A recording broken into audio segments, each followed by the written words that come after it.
ಇವತ್ತಿನ ತರಗತಿಯನ್ನ ಮಂಗಳಾಚರಣೆಯೊಂದಿಗೆ ಶುರು ಮಾಡೋಣಂತೆ. ಓಂ ನಮೋ ಭಗವತೆ ವಾಸುದೇವಾಯ. ಓಂ ನಮೋ ಭಗವತೆ ವಾಸುದೇವಾಯ.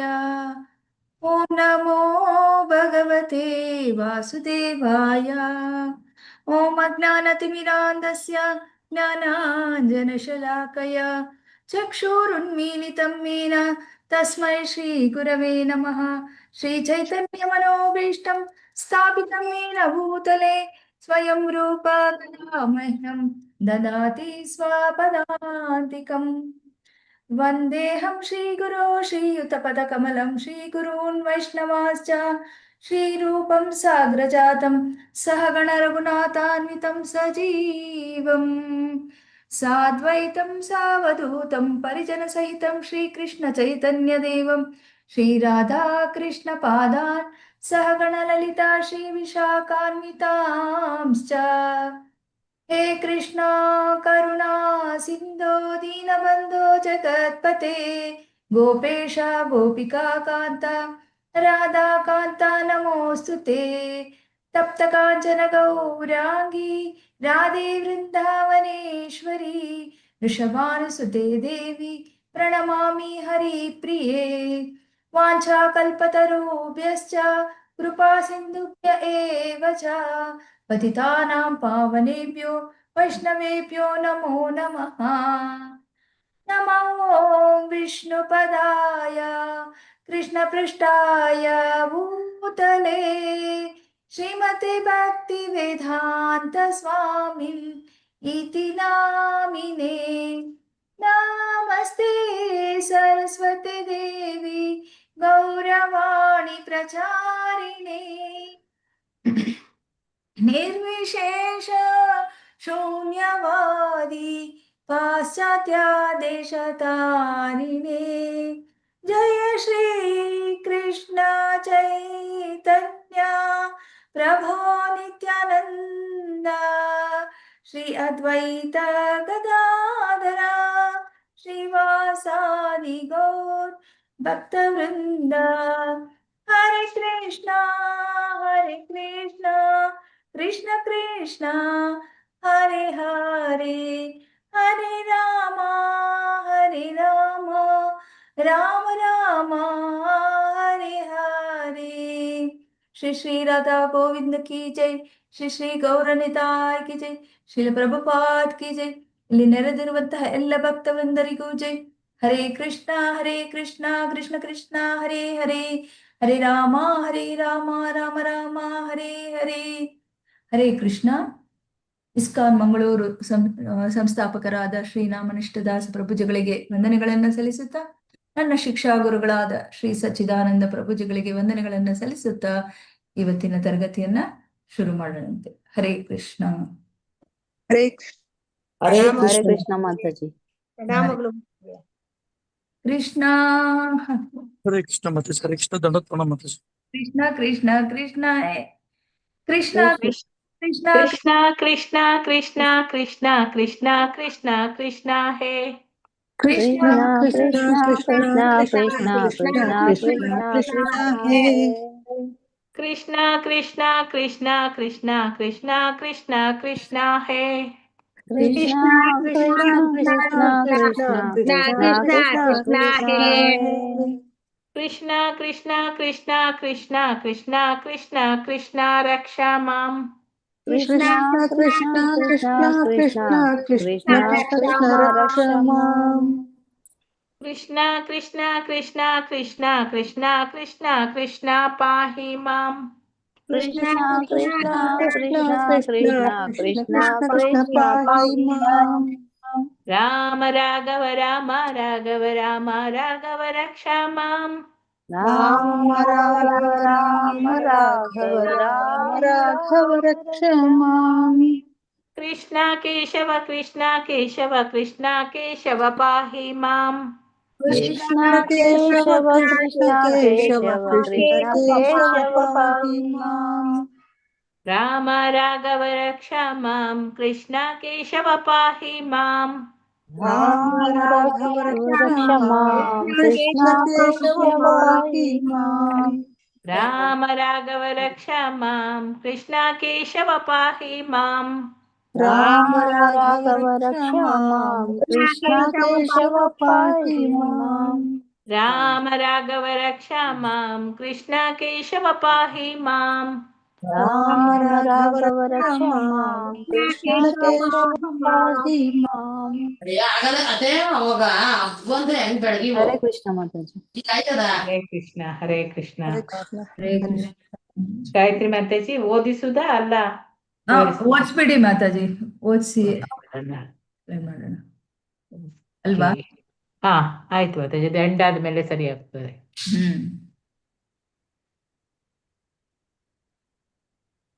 ಅನಂತರದಿಂದ ಓದಬೇಕು.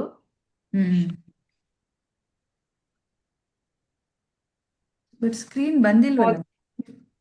ಓಕೆ ಓಕೆ ಹಾಕ್ತೇನೆ.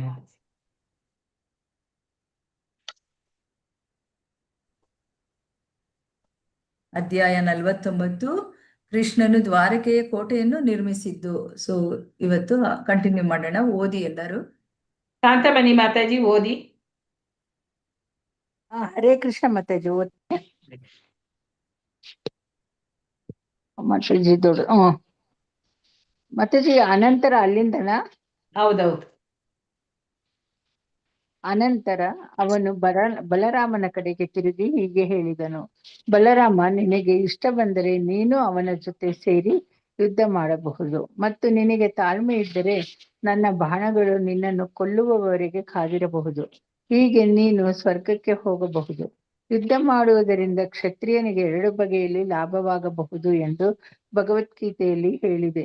ಕ್ಷತ್ರಿಯನು ಯುದ್ಧದಲ್ಲಿ ಗೆದ್ದರೆ ತನ್ನ ವಿಜಯದ ಫಲವನ್ನು ಸವಿಯಬಹುದು. ಯುದ್ಧದಲ್ಲಿ ಅವನು ಸತ್ತರೂ ಅವನು ಸ್ವರ್ಗಲೋಕಕ್ಕೆ ಹೇರುತ್ತಾನೆ. ಜರಾಸಂಧನು ಈ ರೀತಿ ಮಾತನಾಡಿದುದನ್ನು ಕೇಳಿ ಕೃಷ್ಣನು ಹೀಗೆ ಉತ್ತರಿಸಿದನು. ಪ್ರೀತಿಯ ಅರಸ ಜರಾಸಂಧ, ವೀರರಾದವರು ಬಹಳ ಮಾತನಾಡುವುದಿಲ್ಲ, ಅವರು ತಮ್ಮ ಶಕ್ತಿಯನ್ನು ಪ್ರದರ್ಶಿಸುತ್ತಾರೆ. ನೀನು ಅತಿಯಾಗಿ ಮಾತನಾಡುತ್ತಿರುವುದರಿಂದ ಈ ಯುದ್ಧದಲ್ಲಿ ನಿನ್ನ ಸಾವು ನಿಶ್ಚಯ ಎಂದು ಕಾಣುತ್ತದೆ. ಇನ್ನು ನಿನ್ನ ಮಾತನ್ನು ಕೇಳುವುದು ನನಗೆ ಬೇಕಿಲ್ಲ, ಏಕೆಂದರೆ ಸಾಯಲಿರುವವನ ಅಥವಾ ತುಂಬಾ ಸಂಕಷ್ಟದಲ್ಲಿರುವವನ ಮಾತನ್ನು ಕೇಳಿ ಪ್ರಯೋಜನವಿಲ್ಲ. ಕೃಷ್ಣನ ಜೊತೆಗೆ ಯುದ್ಧ ಮಾಡಲು ಜರಾಸಂಧನು ಬಹುದೊಡ್ಡ ಸೈನ್ಯದೊಡನೆ ಅವನನ್ನು ಎಲ್ಲ ದಿಕ್ಕುಗಳಿಂದಲೂ ಸುತ್ತುವರಿದನು. ಧೂಳಿನಿಂದ ಸೂರ್ಯನೇ ಮುಚ್ಚಿ ಹೋದಂತೆ ಭಾಸವಾಯಿತು. ಹಾಗೆಯೇ ಪರಮ ಭಾಸ್ಕರನಾದ ಕೃಷ್ಣನು ಜರಾಸಂದ್ರನ ಸೈನ್ಯದಿಂದ ಸುತ್ತುವರಿಯಲ್ಪಟ್ಟನು. ಕೃಷ್ಣ ಬಲರಾಮರ ರಥಗಳಿಗೆ ಗರುಡ ಮತ್ತು ತಾಳೆ ಮರಗಳ ಮಾತಾಜಿ ಮೇಲೆ ಮಾಡಿ ಎಲ್ಲಿದೆ ತಾಳೆ ಮರಗಳ ಚಿತ್ರಗಳಿದ್ದವು. ಈ ಅದ್ಭುತ ಹೋರಾಟವನ್ನು ನೋಡಲು ಮಥುರೆಯ ಸ್ತ್ರೀಯರೆಲ್ಲ ಮನೆಗಳ ಮತ್ತು ಅರಮನೆಗಳ ಉಪ್ಪರಿಗೆಗಳಲ್ಲಿ ಮತ್ತು ಬಾಗಿಲುಗಳಲ್ಲಿ ನಿಂತಿದ್ದರು. ಆದರೆ ಜರಾಸಂಧನ ಸೈನ್ಯವು ಕೃಷ್ಣನನ್ನು ಸುತ್ತುವರಿದಾಗ ಅವರಿಗೆ ಎಷ್ಟು ಭಯವಾಯಿತೆಂದರೆ ಕೆಲವರು ಮೂರ್ಛೆ ಹೋದರು. ಜರಾಸಂಧನ ಸೈನ್ಯವು ತನ್ನ ಮೇಲೆ ಎರಗುತ್ತಿದ್ದುದನ್ನು ಕೃಷ್ಣನು ನೋಡಿದನು. ಅವನ ಸಣ್ಣ ಸೈನ್ಯದ ಸೈನಿಕರನ್ನು ಅವರು ಸಂಕಟಪಡಿಸುತ್ತಿದ್ದರು. ಆದುದರಿಂದ ಕೃಷ್ಣನು ಕೂಡಲೇ ಸಾರಂಗ ಎನ್ನುವ ತನ್ನ ಧನುಸ್ಸನ್ನು ಎತ್ತಿಕೊಂಡನು. ಅವನು ಬತ್ತಳಿಕೆಯಿಂದ ಬಾಣಗಳನ್ನು ತೆಗೆದು ಎದೆಯೇರಿಸಿ ಅವುಗಳನ್ನು ಶತ್ರುಗಳ ಮೇಲೆ ಬಿಟ್ಟನು. ಅವನ ಗುರಿ ಎಷ್ಟು ಖಚಿತವಾಗಿತ್ತೆಂದರೆ ಜರಾಸಂಧನ ಕುದುರೆಗಳು, ಆನೆಗಳು ಮತ್ತು ಕಾಲಾಳುಗಳು ಬೇಗನೆ ಸತ್ತರು. ತಡೆಯಿಲ್ಲದೆ ಪುಂಖಾನುಪುಂಖವಾಗಿ ಬರುತ್ತಿದ್ದ ಕೃಷ್ಣನ ಬಾಣಗಳು ಜರಾಸಂಧನ ಸೈನ್ಯವನ್ನು ನಾಶಗೊಳಿಸುತ್ತಿದ್ದ ದೃಶ್ಯವು ದಗದಗಿಸುವ ಉರಿಯ ಮಾರುತದಂತೆ ಕಾಣುತ್ತಿದ್ದಿತು. ಹರೇ ಕೃಷ್ಣ ಮಾತಾಜಿ, ಧನ್ಯವಾದಗಳು ಮಾತಾಜಿ. ಹರೇ ಕೃಷ್ಣ ಮಾತಾಜಿ, ಧನ್ಯವಾದಗಳು.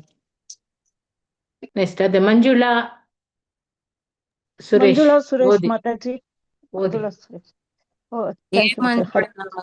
ಹರೇ ಕೃಷ್ಣ. ಮಂಜುಳಾ ಸುರೇಶ್ ಮಾತಾಜಿ ಓದ್ತಾ ಇದ್ದೀನಿ.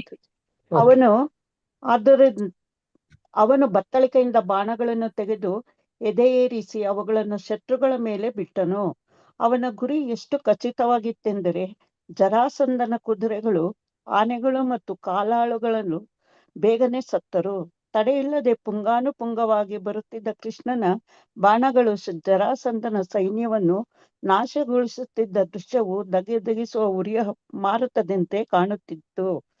ಕೃಷ್ಣನ ಬಾಣಗಳು ಬಿಟ್ಟಂತೆ ಕ್ರಮೇಣ ಆನೆಗಳು ಆ ತಲೆಗಳು ಕತ್ತರಿಸಿ ಆನೆಗಳು ನೆಲಕ್ಕೆ ಉರುಳಿದವು. ಹಾಗೆಯೇ ಕುದುರೆಗಳು ಬಿದ್ದವು. ರಥಗಳು ತಮ್ಮ ಧ್ವಜಗಳೊಂದಿಗೆ ಉರುಳಿದವು. ಸ್ವಲ್ಪ ಹೆಚ್ಚು ಕಡಿಮೆ ಎಲ್ಲಾ ಕಾಲಾಳುಗಳು ರಣಭೂಮಿಯಲ್ಲಿ ಬಿದ್ದರು. ಸಾರಥಿಗಳು ಮತ್ತು ರಥಗಳಲ್ಲಿದ್ದ ಯೋಧರು ಸಾವನ್ನಪ್ಪಿದರು. ಅವರ ತಲೆಗಳು, ಕೈಗಳು ಮತ್ತು ಕಾಲುಗಳು ಕತ್ತರಿಸಿ ಹೋದವು. ಹೀಗೆ ಸಾವಿರಾರು ಕುದುರೆಗಳು ಮತ್ತು ಆನೆಗಳು ಸತ್ತವು. ಅವುಗಳ ರಕ್ತವು ನದಿಯಂತೆ ಹರಿಯಿತು. ಈ ನದಿಯಲ್ಲಿ ಯೋಧರ ಕತ್ತರಿಸಿದ ಕೈಗಳು ಹಾವುಗಳಂತೆ ಕಂಡವು. ಅವರ ತಲೆಗಳು ಆಮೆಗಳಂತೆ ಕಂಡವು ಮತ್ತು ಆನೆಗಳು ದೇಹಗಳು ಸ್ವರ್ಣ ದೀಪಗಳಂತೆ ಕಂಡವು. ಸತ್ತ ಕುದುರೆಗಳು ಶಾರ್ಕ್ಗಳಂತೆ ಕಂಡವು. ಪರಮ ಸಂಕಲ್ಪದ ವ್ಯವಸ್ಥೆಯಿಂದ ಆ ಮಹಾರಕ್ತ ನದಿಯು ಸಾಮಾನು ಸರಂಜಾಮುಗಳಿಂದ ತುಂಬಿ ಹೋಯಿತು. ಕಾಲಾಳುಗಳು, ಕೈಗಳು ಮತ್ತು ತಲೆಗಳು ತೇಲಾಡುತ್ತಿರುವ ಸಮುದ್ರದ ಜೊಂಡಿನಂತೆ ಕಂಡವು.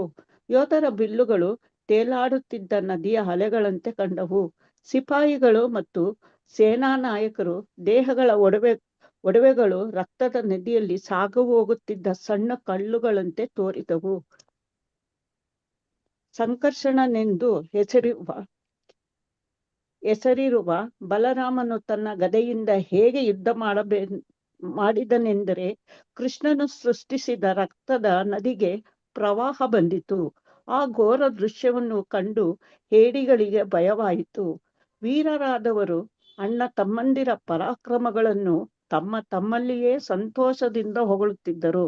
ಜರಾಸಂಧನೊಂದಿಗೆ ಒಂದು ಸೇನಾ ಸಮುದ್ರವೇ ಇದ್ದರೂ ಕೃಷ್ಣ ಬಲರಾಮರು ಯುದ್ಧ ಮಾಡಿದ ರೀತಿಯಿಂದ ಇಡೀ ಸನ್ನಿವೇಶವು ಒಂದು ಘೋರವಾದ ದೃಶ್ಯವಾಯಿತು. ಅದು ಸಾಮಾನ್ಯವಾದ ಯುದ್ಧವನ್ನು ಬಹುವಾಗಿ ಮೀರಿದ್ದುದು. ಸಾಮಾನ್ಯ ಮನಸ್ಸಿನವರು ಇದು ಹೇಗೆ ಸಾಧ್ಯ ಎಂದು ಕಲ್ಪಿಸಿಕೊಳ್ಳಲಾರರು. ಆದರೆ ಈ ಆಗು ಹೋಗುಗಳನ್ನು ದೇವೋತ್ತಮ ಪರಮಪುರುಷನ ಲೀಲೆಗಳೆಂದು ಒಪ್ಪಿಕೊಂಡು ದೇವೋತ್ತಮ ಪರಮ ಪುರುಷನಿಗೆ ಎಲ್ಲವೂ ಸಾಧ್ಯ ಎಂದು ಒಪ್ಪಿಕೊಂಡಾಗ ಇದನ್ನು ಅರ್ಥ ಮಾಡಿಕೊಳ್ಳಬಹುದು. ದೇವೋತ್ತಮ ಪರಮಪುರುಷನು ತನ್ನ ಸಂಕಲ್ಪ ಮಾತ್ರದಿಂದಲೇ ಬ್ರಹ್ಮಾಂಡವನ್ನು ಸೃಷ್ಟಿಸುತ್ತಾನೆ, ಪಾಲಿಸುತ್ತಾನೆ ಮತ್ತು ಲಯಗೊಳಿಸುತ್ತಾನೆ. ಶತ್ರುವಿನೊಡನೆ ಹೋರಾಡುವಾಗ ಕ್ರೂರ ವಿನಾಶದ ಇಂತಹ ದೃಶ್ಯವನ್ನು ಸೃಷ್ಟಿಸುವುದು ಅಷ್ಟೇನು ಆಶ್ಚರ್ಯಕರವಲ್ಲ. ಆದರೂ ಕೃಷ್ಣ ಬಲರಾಮರ ಜರಾಸಂಧನೊಡನೆ ಸಾಮಾನ್ಯ ಮನುಷ್ಯರಂತೆ ಯುದ್ಧ ಮಾಡುತ್ತಿದ್ದುದರಿಂದ ಅಲ್ಲಿ ನಡೆದಿದ್ದು ಆಶ್ಚರ್ಯಕರವಾಗಿ ಕಂಡಿತು. ಹರೇ ಕೃಷ್ಣ ಮಾತಾಜಿ, ಧನ್ಯವಾದಗಳು. ಲಕ್ಷ್ಮೀ ಮಾತಾಜಿ, ಬಿ ವಿ ಲಕ್ಷ್ಮೀ ಮಾತಾಜಿ ಓದಿ. ಹರೇ ಕೃಷ್ಣ ಮಾತಾಜಿ. ಓದಿ. ಜರಾಸಂಧನ ಸೈನಿಕರೆಲ್ಲ ಸತ್ತರು, ಜೀವಂತವಾಗಿ ಉಳಿದವನು ಅವನೊಬ್ಬನೇ. ಆಗ ಅವನಿಗೆ ಮನಸ್ಸು ಬಹು ಮಂಕಾಯಿತು. ವಿಶೇಷ ಬಲದಿಂದ ಒಂದು ಆನೆಯು ಇನ್ನೊಂದು ಆನೆಯನ್ನು ಹಿಡಿಯುವಂತೆ ಬಲರಾಮನು ಅವನನ್ನು ಬಂಧಿಸಿದನು. ಆದರೆ ಬಲರಾಮನು ವರುಣನ ಹಗ್ಗದಿಂದ ಮತ್ತು ಇತರ ಸಾಮಾನ್ಯ ಹಗ್ಗಗಳಿಂದ ಅವನನ್ನು ಬಿಗಿಯುತ್ತಿದ್ದಂತೆ ಭವಿಷ್ಯಕ್ಕಾಗಿ ಇನ್ನೂ ದೊಡ್ಡ ಯೋಜನೆಯನ್ನು ಮನಸ್ಸಿನಲ್ಲಿ ಇಟ್ಟುಕೊಂಡಿದ್ದ ಕೃಷ್ಣನು ಅವನನ್ನು ಬಂಧಿಸದಂತೆ ಹೇಳಿದನು. ಅನಂತರ ಕೃಷ್ಣನು ಜರಾಸಂಧನನ್ನು ಬಿಡುಗಡೆ ಮಾಡಿದನು. ಪರಾಕ್ರಮಶಾಲಿಯಾದ ಜರಾಸಂಧನಿಗೆ ತುಂಬಾ ನಾಚಿಕೆ ಆಯ್ತು. ತಾನು ರಾಜನಾಗಿ ಮುಂದುವರಿಯದೆ ಅರಸರ ವರ್ಗದಲ್ಲಿ ತನ್ನ ಸ್ಥಾನ ಬಿಟ್ಟು ಕಾಡಿಗೆ ಹೋಗಿ ಧ್ಯಾನವನ್ನು ಕಠಿಣ ತಪಸ್ಸನ್ನು ಕೈಗೊಳ್ಳುವುದಾಗಿ ಅವನು ನಿಶ್ಚಯಿಸಿದನು. ಇತರ ಅರಸು ಮಿತ್ರರೊಂದಿಗೆ ಅವನು ಹಿಂದಿರುಗುತ್ತಿದ್ದಾಗ ಅವರು ಅವನಿಗೆ ಸಿಂಹಾಸನ ತ್ಯಾಗವನ್ನು ಮಾಡದೆ ಸ್ವಲ್ಪ ಕಾಲದಲ್ಲಿಯೇ ಕೃಷ್ಣನೊಂದಿಗೆ ಹೋರಾಡಲು ಶಕ್ತಿಯನ್ನು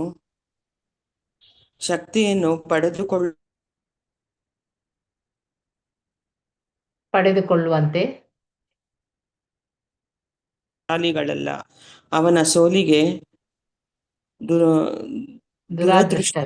ದುರದೃಷ್ಟವೇ ಕಾರಣ ಎಂದು ಜರಾಸಂಧನ ಅರಸು ಮಿತ್ರರು ಬೋಧಿಸಿದರು. ಅವರು ಅರಸ ಜರಾಸಂಧನನ್ನು ಹುರಿದುಂಬಿಸಿದರು.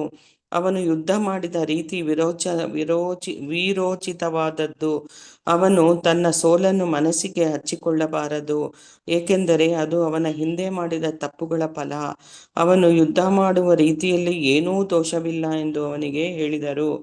ಹೀಗೆ ಮಾತಾಜಿ ಓದ್ಲಾ? ಓದಿ, ಒಂದು ಹರೇ ಪ್ಯಾರ ಕೃಷ್ಣ. ಓದಿ ಮಾತೇಶಿ, ಒಂದು ಪ್ಯಾರ ಹೀಗೆ ಓದಿ. ಹೀಗೆ ಮಗಧ ರಾಜ್ಯದ ಅರಸನಾದ ಜರಾಸಂಧನಿಗೆ ತನ್ನ ಬಲವನ್ನೆಲ್ಲ ಕಳೆದುಕೊಂಡು ತನ್ನ ಬಂಧನ ಮತ್ತು ಅನಂತರದ ಬಿಡುಗಡೆಗಳಿಂದ ಅಪಮಾನಿತನಾಗಿ ತನ್ನ ರಾಜ್ಯಕ್ಕೆ ಹಿಂದಿರುಗುವುದನ್ನು ಬಿಟ್ಟು ಬೇರೆ ದಾರಿಯೇ ಇರಲಿಲ್ಲ. ಹೀಗೆ ಶ್ರೀಕೃಷ್ಣನು ಜರಾಸಂಧನ ಸೈನಿಕರನ್ನು ಸೋಲಿಸಿದನು. ಜರಾಸಂಧನ ಸೈನ್ಯದೊಡನೆ ಕೃಷ್ಣ ಸೈನ್ಯವನ್ನು ಹೋಲಿಸಿದರೆ ಅದು ಬಹು ಪುಟ್ಟದಾಗಿದ್ದರೂ ಅವನ ಬಲದಲ್ಲಿ ಸಾಸಿವೆಯಷ್ಟು ಕಡಿಮೆಯಾಗಲಿಲ್ಲ. ಆದರೆ ಜರಾಸಂಧನ ಎಲ್ಲಾ ಸೈನಿಕರು ಸತ್ತರು. ಹರೇ ಕೃಷ್ಣ ಮಾತಾಜಿ, ಹರೇ ಧನ್ಯವಾದಗಳು. ಕೃಷ್ಣ. ಹರೇ ಕೃಷ್ಣ ಮಾತಾಜಿ. ಈ ವಾರದಲ್ಲಿ ಯಾರಿಗೆ ಓದ್ಲಿಕ್ಕೆ ಚಾನ್ಸ್ ಸಿಗ್ಲಿಲ್ಲ ಅವ್ರ ಹ್ಯಾಂಡ್ ರೈಸ್ ಮಾಡಿ. ನನ್ಗೆ ಮಾತಾಜಿ ಪೂರ್ತಿ ಒಂದ್ ವಾರದಿಂದ ಸಿಕ್ಕಿಲ್ಲ ಮಾತಾಜಿ ನನ್ಗೆ. ಹಾ? ಶನಿವಾರದಿಂದನೂ ನಂಗೆ ಸಿಗ್ಲೇ ಇಲ್ಲ. ನೋಡಿ ಅಲ್ಲಿ ಮಂಜುಳಾ ಎ ಮಾತಾಜಿ ಓದಿ, ಹ್ಯಾಂಡ್ ರೈಸ್ ಮಾಡ್ಬೇಕು. ಹರೇ ಕೃಷ್ಣ ಮಾತಾಜಿ. ಓದಿ. ಹೀಗೆ ಅಲ್ಲಿಂದನ ಅಲ್ಲ, ಆಗ ಸ್ವರ್ಗಲೋಕದ, ಒಂದ್ ನಿಮಿಷ ಮೇಲೆ ಮಾಡ್ತೇನೆ. ಸ್ವರ್ಗಲೋಕದ ಆಗ ಸ್ವರ್ಗಲೋಕದ ನಿವಾಸಿಗಳು ಬಹು ಸಂತೋಷಪಟ್ಟರು ಮತ್ತು ಪ್ರಭುವನ್ನು ಸ್ತುತಿಸಿ ನಾಮ ಸಂಕೀರ್ತನೆಯನ್ನು ಮಾಡಿ ಹೂವಿನ ಮಳೆಗರೆದು ತಮ್ಮ ಗೌರವವನ್ನು ತೋರಿಸಿದರು. ಅವನ ವಿಜಯವನ್ನು ಕಂಡು ಬಹು ಮೆಚ್ಚಿಕೊಂಡರು. ಜರಾಸಂಧನು ತನ್ನ ರಾಜ್ಯಕ್ಕೆ ಹಿಂದಿರುಗಿದನು. ಮಥುರೆಗೆ ತಕ್ಷಣದ ಆಕ್ರಮಣದ ವಿಪತ್ತು ತಪ್ಪಿತು. ಮಥುರೆಯ ಜನರು ಸೂತರು, ಮಾಗಧರು ಇಂತಹ ವೃತ್ತಿನಿರತ ಗಾಯಕರನ್ನು, ಒಳ್ಳೆಯ ಹಾಡುಗಳನ್ನು ರಚಿಸಬಲ್ಲ ಕವಿಗಳನ್ನು ಒಟ್ಟಿಗೆ ಸೇರಿಸಿ ಒಂದು ಕಾರ್ಯಕ್ರಮವನ್ನು ಏರ್ಪಡಿಸಿದರು. ಅವರು ಕೃಷ್ಣನ ವಿಜಯದ ವೈಭವವನ್ನು ಸಂಕೀರ್ತನೆ ಮಾಡಲು ಪ್ರಾರಂಭಿಸಿದರು.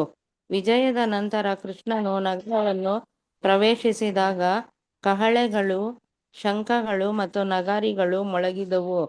ಬೇರಿ, ತೂರ್ಯ, ವೀಣೆ, ಕೊಳಲು ಮತ್ತು ಮೃದಂಗಗಳಂತಹ ಹಲವಾರು ಸಂಗೀತ ವಾದ್ಯಗಳ ನಾದಗಳು ಸೇರಿ ಅವನಿಗೆ ಸುಂದರವಾದ ಸ್ವಾಗತವಾಯಿತು. ಕೃಷ್ಣನು ಪ್ರವೇಶಿಸುತ್ತಿರುವಾಗ ಇಡೀ ನಗರವನ್ನು ಸ್ವಚ್ಛಗೊಳಿಸಿದರು. ಎಲ್ಲ ಹಾದಿ ಬೀದಿಗಳಿಗೆ ನೀರನ್ನು ಚಿಮುಕಿಸಿದರು. ಸಂಭ್ರಮದಲ್ಲಿದ್ದ ನಿವಾಸಿಗಳು ತಮ್ಮ ಮನೆಗಳನ್ನು, ರಸ್ತೆಗಳನ್ನು ಮತ್ತು ಅಂಗಡಿಗಳನ್ನು ತೊಳೆದು ತೋರಣಗಳಿಂದ ಅಲಂಕರಿಸಿದರು. ಬ್ರಾಹ್ಮಣರು ಹಲವಾರು ಸ್ಥಳಗಳಲ್ಲಿ ವೇದ ಮಂತ್ರಗಳನ್ನು ಜಪ ಮಾಡಿದರು. ಜನರು ರಸ್ತೆಗಳ ಸಂಧಿಗಳನ್ನು, ಬಾಗಿಲುಗಳನ್ನು, ಓಣಿಗಳನ್ನು, ಬೀದಿಗಳನ್ನು ನಿರ್ಮಿಸಿದರು. ಸುಂದರವಾಗಿ ಅಲಂಕಾರವಾಗಿದ್ದ ಮತ್ತು ಹಬ್ಬದ ವಾತಾವರಣವಿದ್ದ ಮಥುರಾ ನಗರಿಯನ್ನು ಕೃಷ್ಣನು ಪ್ರವೇಶಿಸುತ್ತಿದ್ದಾಗ ಉತ್ಸವವನ್ನು ಇನ್ನೂ ಮಂಗಳಕರವನ್ನಾಗಿ ಮಾಡಲು ಮಥುರೆಯ ಸ್ತ್ರೀಯರು, ಬಾಲಕಿಯರು ಬಗೆ ಬಗೆಯ ಹೂಮಾಲೆಗಳನ್ನು ಮಾಡಿದರು. ವಿಜಯೋತ್ಸವವನ್ನು ಇನ್ನೂ ಮಂಗಳಕರವನ್ನಾಗಿ ಮಾಡಲು ವೈದಿಕ ಪದ್ಧತಿಯಂತೆ ಹೊಸ ಹಸಿರು ಹುಲ್ಲಿನ ಜೊತೆಗೆ ಬೆರೆತ ಮೊಸರನ್ನು ತೆಗೆದುಕೊಂಡು ಅದನ್ನು ಅಲ್ಲಲ್ಲಿ ಪ್ರೋಕ್ಷಣೆ ಮಾಡಿದರು. ಕೃಷ್ಣನು ಬೀದಿಗಳಲ್ಲಿ ಸಾಗಿ ಹೋದಾಗ ಶ್ರೀಮಂತ ಮಹಿಳೆಯರು, ಇತರ ಮಹಿಳೆಯರು ಅವನತ್ತ ಬಹು ಪ್ರೀತಿಯಿಂದ ನೋಡಿದರು. ಕೃಷ್ಣ ಬಲರಾಮರು ರಣಭೂಮಿಯಲ್ಲಿ ಎಚ್ಚರಿಕೆಯಿಂದ ಸಂಗ್ರಹಿಸಿದ ಶತ್ರುಗಳ ಹಲವಾರು ಬಗೆಯ ವಸ್ತುಗಳು ಮತ್ತು ಒಡವೆಗಳನ್ನು ತಂದು ರಾಜ ಉಗ್ರಸೇನನಿಗೆ ಅರ್ಪಿಸಿದರು. ಆ ಕಾಲದಲ್ಲಿ ಉಗ್ರಸೇನನು ಯದುವಂಶದ ರಾಜನಾಗಿ ಪಟ್ಟಾಭಿಷಿಕ್ತನಾಗಿದ್ದುದರಿಂದ ಹೀಗೆ ಕೃಷ್ಣನು ತಾನು ತನ್ನ ತಾತನಿಗೆ ಗೌರವವನ್ನು ಅರ್ಪಿಸಿದನು. ಹರೇ ಕೃಷ್ಣ. ಧನ್ಯವಾದಗಳು ಮಾತಾಜಿ. ಚಿತ್ರಮೋಹಿನಿ ಮಾತಾಜಿ ಓದಿ.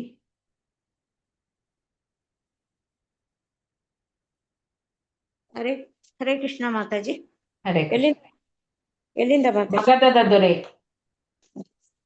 ಮಗಧದ ದೊರೆಯಾದ ಜರಾಸಂಧನು ಮಥುರೆಗೆ 1 ಬಾರಿಯಲ್ಲ 17 ಬಾರಿ ಮುತ್ತಿಗೆ ಹಾಕಿದನು. ಪ್ರತಿ ಬಾರಿಯೂ ಅಷ್ಟೇ ಗಾತ್ರದ ಸೈನ್ಯವನ್ನು ತೆಗೆದುಕೊಂಡು ಬಂದು ಅದೇ ರೀತಿ ಮುತ್ತಿಗೆ ಹಾಕಿದನು. ಪ್ರತಿ ಬಾರಿಯೂ ಅವನಿಗೆ ಸೋಲಾಯಿತು. ಕೃಷ್ಣನು ಅವನ ಸೈನಿಕರನ್ನು ಕೊಂದನು ಮತ್ತು ಪ್ರತಿ ಬಾರಿಯೂ ಜರಾಸಂಧನು ಇದೇ ರೀತಿಯಾಗಿ ನಿರಾಶನಾಗಿ ಹಿಂದಿರುಗಬೇಕಾಯಿತು. ಪ್ರತಿ ಬಾರಿಯೂ ಯದು ವಂಶದ ರಾಜವರ್ಗದವರು ಇದೇ ರೀತಿಯಲ್ಲಿ ಜರಾಸಂಧನನ್ನು ಬಂಧಿಸಿ ಅವನಿಗೆ ಅವಮಾನವಾಗುವ ರೀತಿಯಲ್ಲಿ ಬಿಡುಗಡೆ ಮಾಡುತ್ತಿದ್ದರು. ಸ್ವಲ್ಪ ಮೇಲೆ ಮಾತಾಜಿ, ಒಂದು ಹ್ಯಾಂಡ್ ರೈಸ್ ಅಡ್ಡ ಬರ್ತಾ ಇದೆ. ನಿಮ್ಮ ಹ್ಯಾಂಡ್ ರೈಸ್ ಅನ್ನೇ ತೆಗಿತಾನೆ. ಪ್ರತಿ ಬಾರಿಯೂ ಯದುವಂಶದ ರಾಜವರ್ಗದವರು ಇದೇ ರೀತಿಯಲ್ಲಿ ಜರಾಸಂಧನನ್ನು ಬಂಧಿಸಿ ಅವನಿಗೆ ಅವಮಾನವಾಗುವ ರೀತಿಯಲ್ಲಿ ಬಿಡುಗಡೆ ಮಾಡುತ್ತಿದ್ದರು. ಜರಾಸಂಧನು ಪ್ರತಿ ಬಾರಿಯೂ ನಾಚಿಕೆಗೆಟ್ಟು ಮನೆ ಸೇರುತ್ತಿದ್ದನು. ಇಂತಹ ಒಂದು ಮುತ್ತಿಗೆ ಹಾಕಲು ಜರಾಸಂಧನು ಪ್ರಯತ್ನಿಸುತ್ತಿದ್ದಾಗ ಮಥುರೆಯ ದಕ್ಷಿಣದಲ್ಲಿದ್ದ ಯವನರ ರಾಜನೊಬ್ಬನು ಮಥುರೆಯ ಐಶ್ವರ್ಯದಿಂದ ಆಕರ್ಷಿತನಾಗಿ ನಗರದ ಮೇಲೆ ಆಕ್ರಮಣ ಮಾಡಿದನು. ಕಾಲಯವನೆಂಬ ಆ ಯವನ ರಾಜನು ಮುತ್ತಿಗೆ ಹಾಕುವಂತೆ ನಾರದರು ಪ್ರೇರೇಪಿಸಿದರು ಎಂದು ಹೇಳುತ್ತಾರೆ. ಈ ಕಥೆಯನ್ನು ವಿಷ್ಣು ಪುರಾಣ ಹೇಳಿದೆ. ಒಮ್ಮೆ ಯದುವಂಶದ ಪುರೋಹಿತರಾದ ಗರ್ಗ ಮುನಿಯನ್ನು ಅವರ ಭಾವನು ಮೂದಲಿಸಿದನು. ಯದುವಂಶದ ರಾಜರು ಈ ಮೂದಲಿಕೆಯನ್ನು ಕೇಳಿದಾಗ ಅವನನ್ನು ನೋಡಿ ನಕ್ಕರು. ಗರ್ಗ ಮುನಿಗೆ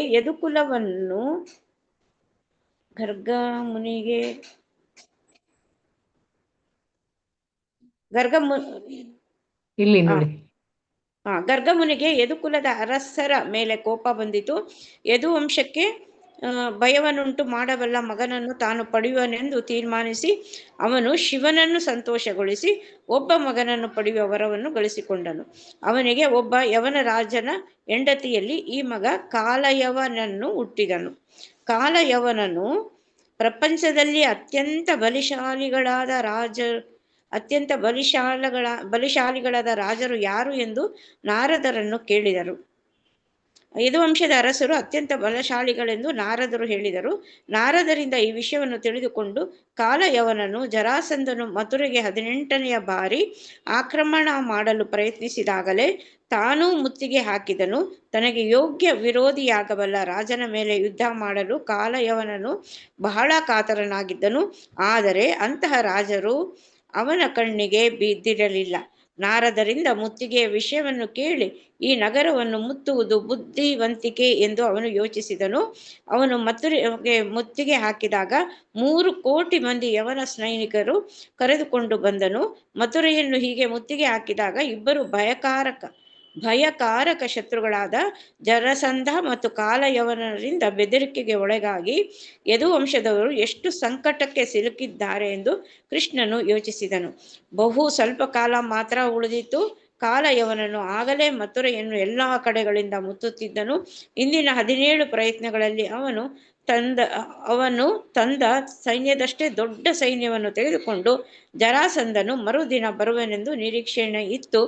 ಮಥುರೆಗೆ ಹರೇ ಕೃಷ್ಣ ಮಾತಾಜಿ, ಧನ್ಯವಾದಗಳು ಮಾತಾಜಿ. ಹರೇ ಕೃಷ್ಣ ಮಾತಾಜಿ. ಹರೇ ಕೃಷ್ಣ. ಅಲ್ಲಿ ಪದ್ಮ ಮಾತಾಜಿ ಓದಿ. ಪ್ರವೀಣ ಮಾತಾಜಿ ಓದಿದಾಗ ನೀವು ಓದಿದ್ದೀರಾ. ಪಿ ಸರಿ ಪ್ರಭು ಮಾತಾಜಿ. ಅಯ್ಯೋ ಕೃಷ್ಣ, ಈಗ ಓದ್ಲ ಮಾತಾಜಿ ಬೇಡವಾ? ಓದಿ. ಮಥುರೆಯನ್ನು ಕಾಲಯವನ್ನು ಮುತ್ತಿದಾಗ ಜರಾಸಂಧನು ಮಥುರೆಯನ್ನು ವಶಪಡಿಸಿಕೊಳ್ಳಲು ಅದೇ ಅವಕಾಶವನ್ನು ಬಳಸಿಕೊಳ್ಳುವನೆಂದು ಕೃಷ್ಣನೇ ಖಂಡಿತವಾಗಿತ್ತು. ಆದ್ದರಿಂದ ಅವನು ಮಥುರೆಯ ಆಯಕಟ್ಟಿನ ಸ್ಥಳಗಳನ್ನು ರಕ್ಷಿಸಲು ಮುಂಜಾಗ್ರತೆ ಕ್ರಮಗಳನ್ನು ತೆಗೆದುಕೊಳ್ಳುವುದು.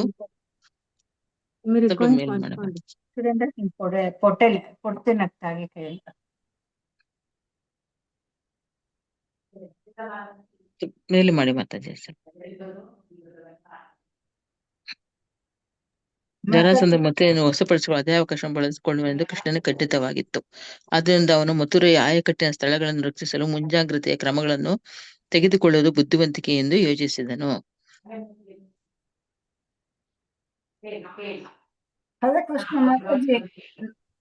ಹೇಳಿ ಮಾತಾಜಿ.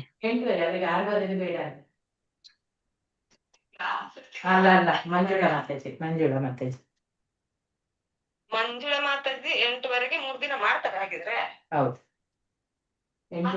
ಕೃಷ್ಣ ಬಲರಾಮರು ಒಂದು ಸ್ಥಳದಲ್ಲಿ ಕಾಲಯವನೊಂದಿಗೆ ಹೋರಾಡುವುದರಲ್ಲಿ ನಿರತರಾಗಿದ್ದಾಗ ಇಡೀ ಯಾದವ ಕುಟುಂಬದ ಮೇಲೆ ಆಕ್ರಮಣ ಮಾಡಿ ಮುಯ್ಯಿ ತೀರಿಸಿಕೊಳ್ಳಲು ಜರಾಸಂಧನು ಮತ್ತೊಂದು ಸ್ಥಳಕ್ಕೆ ಬರಬಹುದು. ಜರಾಸಂಧನು ಬಹಳ ಪ್ರಬಲನು. 17 ಬಾರಿ ಸೋತಿದ್ದರಿಂದ ಅವನು ಮುಯ್ಯಿ ತೀರಿಸಿಕೊಳ್ಳಲು ಯಾದವ ಕುಟುಂಬದವರನ್ನು ಕೊಲ್ಲಬಹುದಾಗಿತ್ತು ಅಥವಾ ಅವರನ್ನು ಸೆರೆ ಹಿಡಿದು ತನ್ನ ರಾಜ್ಯಕ್ಕೆ ಕರೆದೊಯ್ಯಬಹುದಾಗಿತ್ತು. ಆದ್ದರಿಂದ ಕೃಷ್ಣನು ಮನುಷ್ಯರಾಗಲಿ ರಾಕ್ಷಸರಾಗಲಿ 2 ಕಾಲಿನ ಯಾವ ಪ್ರಾಣಿಯೂ ಪ್ರವೇಶಿಸಲು ಸಾಧ್ಯವಿಲ್ಲದಂತಹ ಬಹು ಗಟ್ಟಿಯಾದ ಕೋಟೆಯನ್ನು ನಿರ್ಮಿಸಲು ತೀರ್ಮಾನಿಸಿದನು. ತಾನು ಅನಿರ್ಬಂಧಿತವಾಗಿ ಶತ್ರುವಿನ ಹೋರಾಡಲು ಸಾಧ್ಯವಾಗುವಂತೆ ತನ್ನ ಬಂಧುಗಳನ್ನು ಕೋಟೆಯಲ್ಲಿಡಲು ನಿಶ್ಚಯಿಸಿದನು. ಹಿಂದೆ ದ್ವಾರಕೆಯು ಮಥುರಾ ರಾಜ್ಯದ ಭಾಗವಾಗಿದ್ದಂತೆ ತೋರುತ್ತದೆ, ಏಕೆಂದರೆ ಕೃಷ್ಣನು ಸಮುದ್ರದ ಮಧ್ಯೆ ಕೋಟೆಯನ್ನು ನಿರ್ಮಿಸಿದನೆಂದು ಶ್ರೀಮದ್ ಭಾಗವತದಲ್ಲಿ ಹೇಳಿದೆ. ಕೃಷ್ಣನು ನಿರ್ಮಿಸಿದ ಕೋಟೆಯ ಅವಶೇಷಗಳು ಈಗಲೂ ದ್ವಾರಕಾ ಕೊಲ್ಲಿಯಲ್ಲಿದೆ. ಹರೇ ಕೃಷ್ಣ ಮಾತಾಜಿ.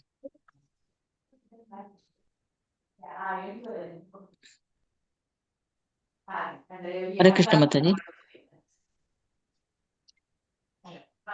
ಶಕುಂತಲ ಮಾತಾಜಿ ಒಂದು 6:30 ಗಂಟೆಗೆ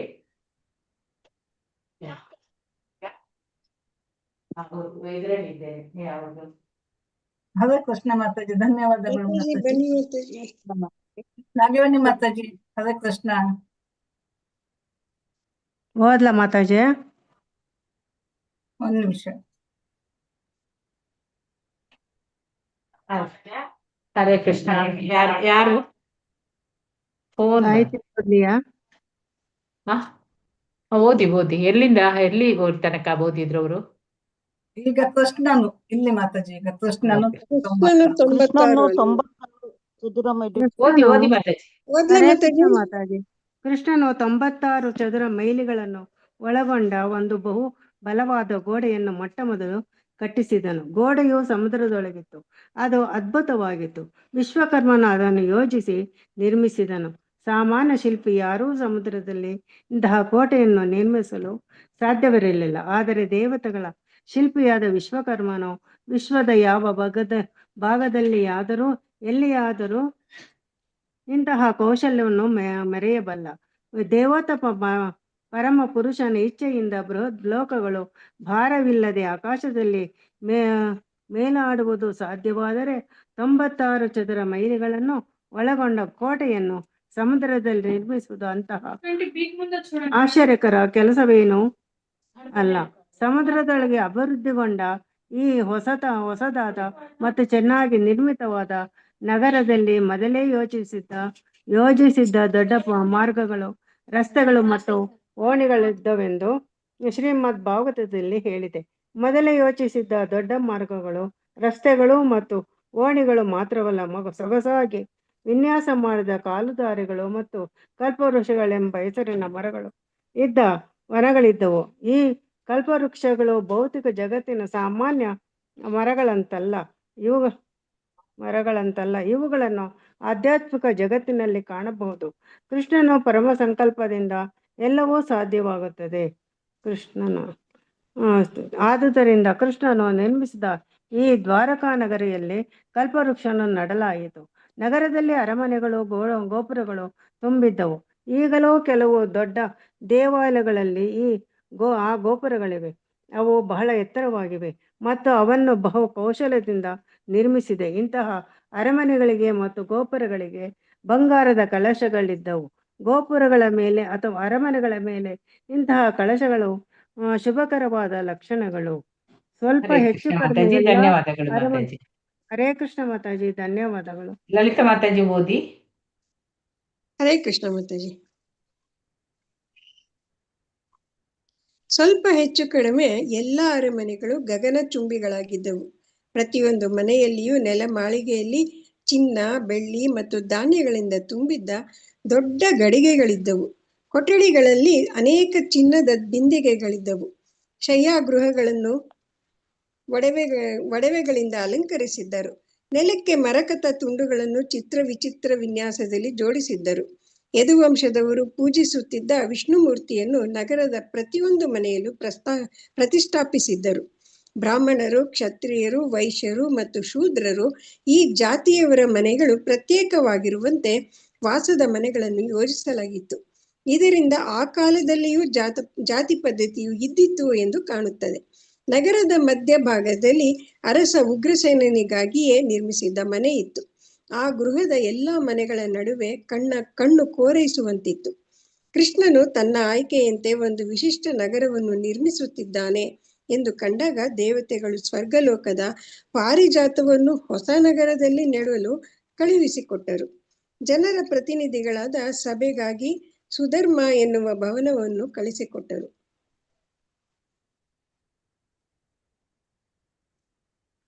ಮಾತಾಜಿ ಎಲ್ಲಿ ಮಾತಾಜಿ? ಥರ್ಡ್ ಲೈನ್ ಸೆಕೆಂಡ್ ಭವನವನ್ನು ಕಳಿಸಿಕೊಟ್ಟರು. ಈ ಸಭಾಭವನದ ವಿಶಿಷ್ಟ ಗುಣವೆಂದರೆ ಅದರೊಳಗೆ ಸಭೆಯಲ್ಲಿ ಭಾಗವಹಿಸುತ್ತಿದ್ದವರು ವೃದ್ಧಾಪ್ಯದಿಂದ ಬರುವ ಕಾಯಿಲೆಯನ್ನು ತಡೆಗಟ್ಟುತ್ತಿದ್ದರು. ವರುಣ ದೇವನು ಒಂದು ಕುದುರೆಯನ್ನು ಉಡುಗೊರೆಯಾಗಿ ಕೊಟ್ಟನು.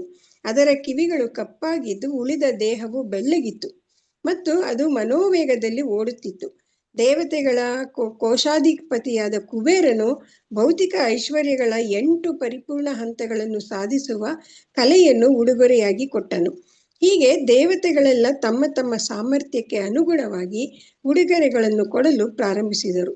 3,30,00,000 ದೇವತೆಗಳಿದ್ದಾರೆ. ಅವರಲ್ಲಿ ಪ್ರತಿಯೊಬ್ಬನಿಗೂ ವಿಶ್ವದ ಆಡಳಿತ ನಿರ್ವಹಣೆಯಲ್ಲಿ ಪ್ರತ್ಯೇಕ ವಿಭಾಗವನ್ನು ವಹಿಸಿಕೊಟ್ಟಿದೆ. ತಮ್ಮ ತಮ್ಮ ಕಾಣಿಕೆಗಳನ್ನು ಅರ್ಪಿಸಲು ಎಲ್ಲಾ ದೇವತೆಗಳು ದೇವೋತ್ತಮ ಪರಮ ಪುರುಷನು ತನ್ನ ಇಚ್ಛೆಗನುಸಾರವಾಗಿ ನಗರವನ್ನು ನಿರ್ಮಿಸುವ ಈ ಅವಕಾಶವನ್ನು ಉಪಯೋಗಿಸಿಕೊಂಡರು. ಮಥುರಾ ಅಂದ್ರೆ ದ್ವಾರಕಾ ನಗರವು ಇಡೀ ವಿಶ್ವದಲ್ಲಿ ಅಸಮಾನವಾಯಿತು. ಇದು ನಿಸ್ಸಂದೇಹವಾಗಿ ಅಸಂಖ್ಯಾತ ದೇವತೆಗಳಿದ್ದಾರೆ, ಆದರೆ ಅವರಲ್ಲಿ ಯಾರೂ ಕೃಷ್ಣನನ್ನು ಬಿಟ್ಟು ಸ್ವತಂತ್ರರಲ್ಲ ಎನ್ನುವುದನ್ನು ತೋರಿಸುತ್ತದೆ. ಚೈತನ್ಯ ಚರಿತಾಮೃತದಲ್ಲಿ ಹೇಳಿರುವಂತೆ ಕೃಷ್ಣನು ಪರಮಪ್ರಭು, ಉಳಿದವರೆಲ್ಲ ಅವನ ಸೇವಕರು. ಆದುದರಿಂದ ಕೃಷ್ಣನೇ ಈ ವಿಶ್ವದಲ್ಲಿದ್ದಾಗ ಅವನ ಸೇವೆಯನ್ನು ಮಾಡುವ ಅವಕಾಶವನ್ನು ಸೇವಕರೆಲ್ಲ ಉಪಯೋಗಿಸಿಕೊಂಡರು. ಈ ಮೇಲ್ಪಂಕ್ತಿಯನ್ನು ಎಲ್ಲರೂ, ಅದರಲ್ಲಿಯೂ ಕೃಷ್ಣ ಪ್ರಜ್ಞೆ ಇರುವವರು ಅನುಸರಿಸಬೇಕು, ಏಕೆಂದರೆ ಅವರು ತಮ್ಮ ತಮ್ಮ ಸಾಮರ್ಥ್ಯಕ್ಕೆ ಅನುಗುಣವಾಗಿ ಕೃಷ್ಣನ ಸೇವೆ ಮಾಡಬೇಕು. ಹರೇ ಕೃಷ್ಣ ಮಾತಾಜಿ. ಧನ್ಯವಾದಗಳು ಮಾತಾಜಿ. ರತ್ನಾ ಬಸವರಾಜ್ ಮಾತಾಜಿ ಓದ್ತೀರಾ? ಓದ್ತೀನಿ ಮಾತಾಜಿ. ಯೋಜನೆಯಂತೆ ಹೊಸ ನಗರವು ಸಂಪೂರ್ಣವಾಗಿ ಸಿದ್ಧವಾದಾಗ ಕೃಷ್ಣನು ಮಧುರೆಯಲ್ಲಿ ಎಲ್ಲಾ ನಿವಾಸಿಗಳನ್ನು ಅಲ್ಲಿಗೆ ಕಳಿಸಿಕೊಟ್ಟನು ಮತ್ತು ಶ್ರೀ ಬಲರಾಮನಿಗೆ ನಗರ ಪಿತೃವಿನ ಹೊಣೆಯನ್ನು ವಹಿಸಿಕೊಟ್ಟನು. ಅನಂತರ ಅವನು ಬಲರಾಮನೊಡನೆ ಸಮಾಲೋಚನೆ ಮಾಡಿದನು.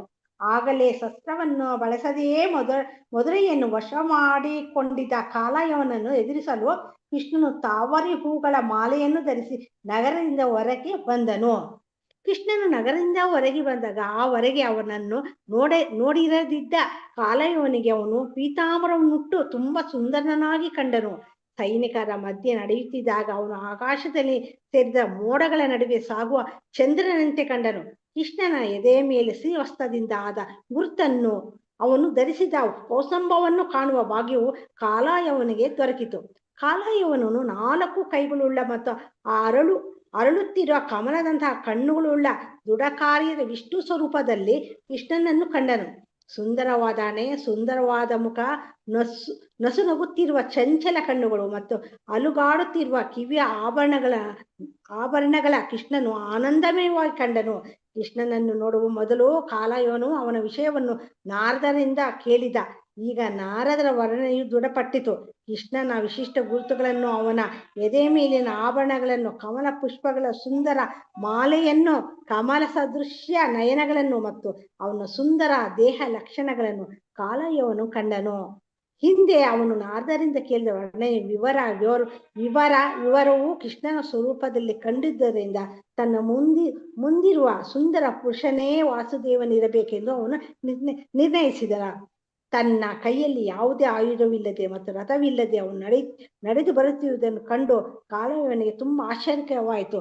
ಕಾಲಯವನು ಕೃಷ್ಣನೊಂದಿಗೆ ಹೋರಾಡಲು ಬಂದಿದ್ದ, ಆದರೆ ಯಾವುದೇ ಆಯುಧವನ್ನು ಕೈಗೆತ್ತಿಕೊಳ್ಳದೆ ಇರುವಷ್ಟು ತತ್ವಬದ್ಧನಾಗಿದ್ದ ಅವನು ಬರೀ ಕೈಯಲ್ಲಿಯೇ ಕೃಷ್ಣನೊಡನೆ ಹೋರಾಡಲು ತೀರ್ಮಾನಿಸಿದ. ಹೀಗೆ ಅವನು ಕೃಷ್ಣನನ್ನು ಸೆರೆ ಹಿಡಿದು ಹೋರಾಡಲು ಸಿದ್ಧನಾದನು. ಹರೇ ಕೃಷ್ಣ ಮಾತಾಜಿ. ಹರೇ ಕೃಷ್ಣ ಮಾತಾಜಿ. ಬೇರೆ ಯಾರು ಓದ್ತೀರಿ? ಹ್ಯಾಂಡ್ ರೈಸ್ ಮಾಡಿ. ಹರೇ ಕೃಷ್ಣ ಮಾತಾಜಿ. ಓದ್ಲಿ ಮಾತಾಜಿ. ಓದಿ. ಎಲ್ಲಿಂದ ಓದ್ಬೇಕು ಮಾತಾಜಿ? ಈಗ ಇಲ್ಲಿಂದ. ಆದರೆ ಓಕೆ ಮಾತಾಜಿ. ಓಕೆ.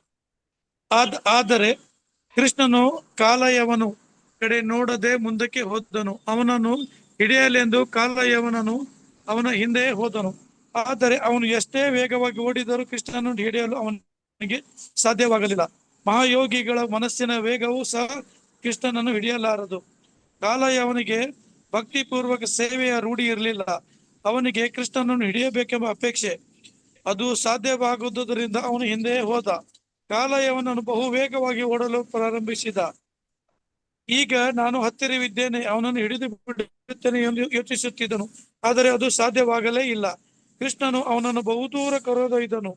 ಒಂದು ಬೆಟ್ಟದ ಗುಹೆಯನ್ನು ಪ್ರವೇಶಿಸಿದನು. ಕೃಷ್ಣನು ತನ್ನೊಡನೆ ಹೋರಾಡುವುದನ್ನು ತಪ್ಪಿಸಿಕೊಳ್ಳಲು ಪ್ರಯತ್ನಿಸುತ್ತಿದ್ದಾನೆ, ಅದುದರಿಂದ ಗವಿಯಲ್ಲಿ ರಕ್ಷಣೆ ಪಡೆಯುತ್ತಿದ್ದಾನೆ ಎಂದು ಕಾಲಯವನು ಭಾವಿಸಿದನು. ಅಯ್ಯ ಕೃಷ್ಣ, ನೀನು ಯದುಕುಲದಲ್ಲಿ ಹುಟ್ಟಿದ ಮಹಾಪರಾಕ್ರಮಿ ಎಂದು ಕೇಳಿದ್ದೆ. ಆದರೆ ನೀನು ಹೋರಾಡದೆ ಹೇಡಿಯಂತೆ ಓಡುತ್ತಿರುವುದನ್ನು ಕಾಣುತ್ತಿದ್ದೇನೆ. ನಿನ್ನ ಕೀರ್ತಿ ಮತ್ತು ನಿನ್ನ ಕುಟುಂಬದ ಪರಂಪರೆಗೆ ಇದು ಯೋಗ್ಯವಲ್ಲ ಎಂದು ಹೇಳುತ್ತಾ ಅವನನ್ನು ಮೂದಲಿಸಿದನು. ಕಾಲಯವನನ್ನು ಬಹು ವೇಗವಾಗಿ ಓಡುತ್ತಾ ಕೃಷ್ಣನು ಹಿಂಬಾಲಿಸಿದನು. ಆದರೆ ಅವನು ಪಾಪಪೂರಿತ ಜೀವನದ ಕಲ್ಮಶದಿಂದ ಬಿಡುಗಡೆಯನ್ನು ಹೊಂದಿರಲಿಲ್ಲವಾದ್ದರಿಂದ ಕೃಷ್ಣನನ್ನು ಹಿಡಿಯಲು ಅವನಿಗೆ ಸಾಧ್ಯವಾಗಲಿಲ್ಲ. ಹರೇ ಕೃಷ್ಣ ಪ್ರಭುಜಿ. ಹರೇ ಕೃಷ್ಣ ಪ್ರಭುಜಿ, ಧನ್ಯವಾದ. ಹರೇ ಕೃಷ್ಣ, ಹರೇ ಕೃಷ್ಣ ಮಾತಾಜಿ. ಹರೇ ಕೃಷ್ಣ ಮಾತಾಜಿ. ನೀವು ಕರೆದ್ರು ಏನೋ ನನಗೆ ಗೊತ್ತಾಗ್ಲಿಲ್ಲ. ಈ ನಮ್ಮ ಮನೇಲಿ ಇಂಟರ್ನೆಟ್ ಇಲ್ಲ ಮಾತಾಜಿ, ಟೈಮ್ ಆಗ್ತದಲ್ಲ, ಅವರಿಗೆ ವಿವರಿಸ್ಬೇಕಲ್ಲ. ನಾಳೆ ನೋಡೋಣ, ನಾಳ್ದು ನೋಡೋಣ ಆಯ್ತಾ. ಹರೇ ಕೃಷ್ಣ. ಹರೇ ಕೃಷ್ಣ.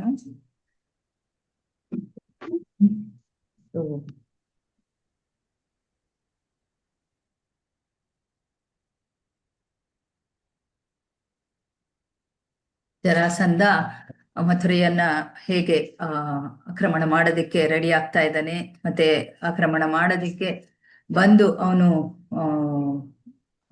ಹೊಟ್ಟೋದ.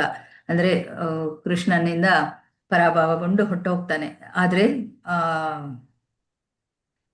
ಅವನಿಗೆ ಅದೇ ಸಮಾಧಾನ ಆಗಿರೋದಿಲ್ಲ.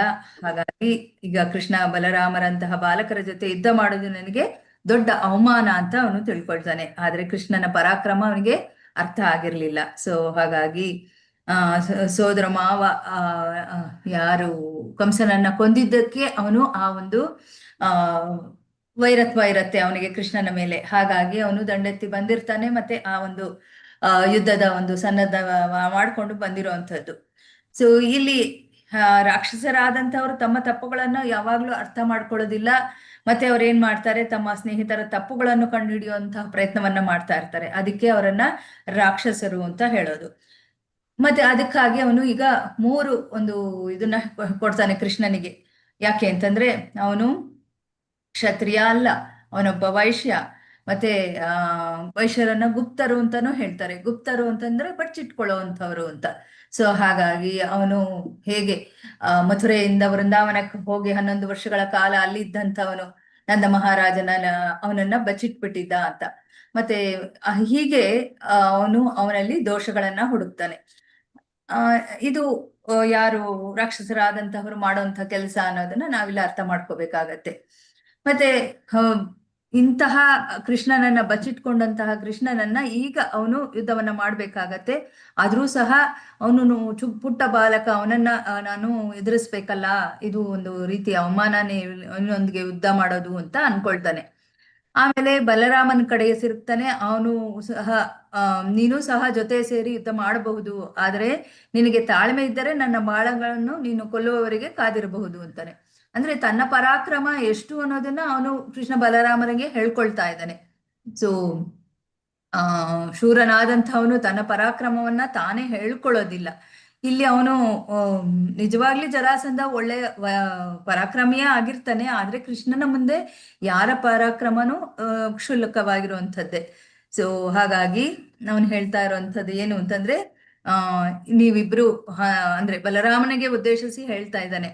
ಏನು ಅಂತಂದ್ರೆ, ಹತೋವಾ ಪ್ರಾಪ್ಸಸೆ ಸರ್ಗಂ ಜಿತ್ವಾವ ಪ್ರೋಕ್ಷಸೆ ಮಹಿಂ ತಸ್ಮಾದುತ್ತಿಷ್ಟ ಕೌಂತೆಯ ಯುದ್ಧಾಯ ಕೃತ ನಿಶ್ಚಯ.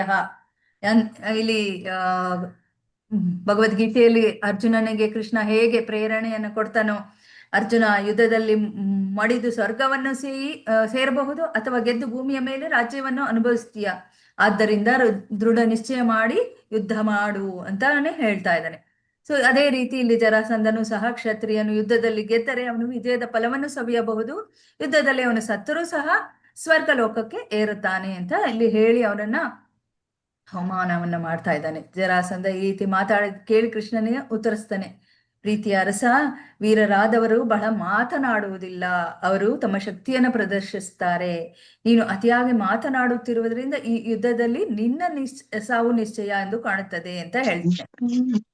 ಸೊ ಭಗವಂತ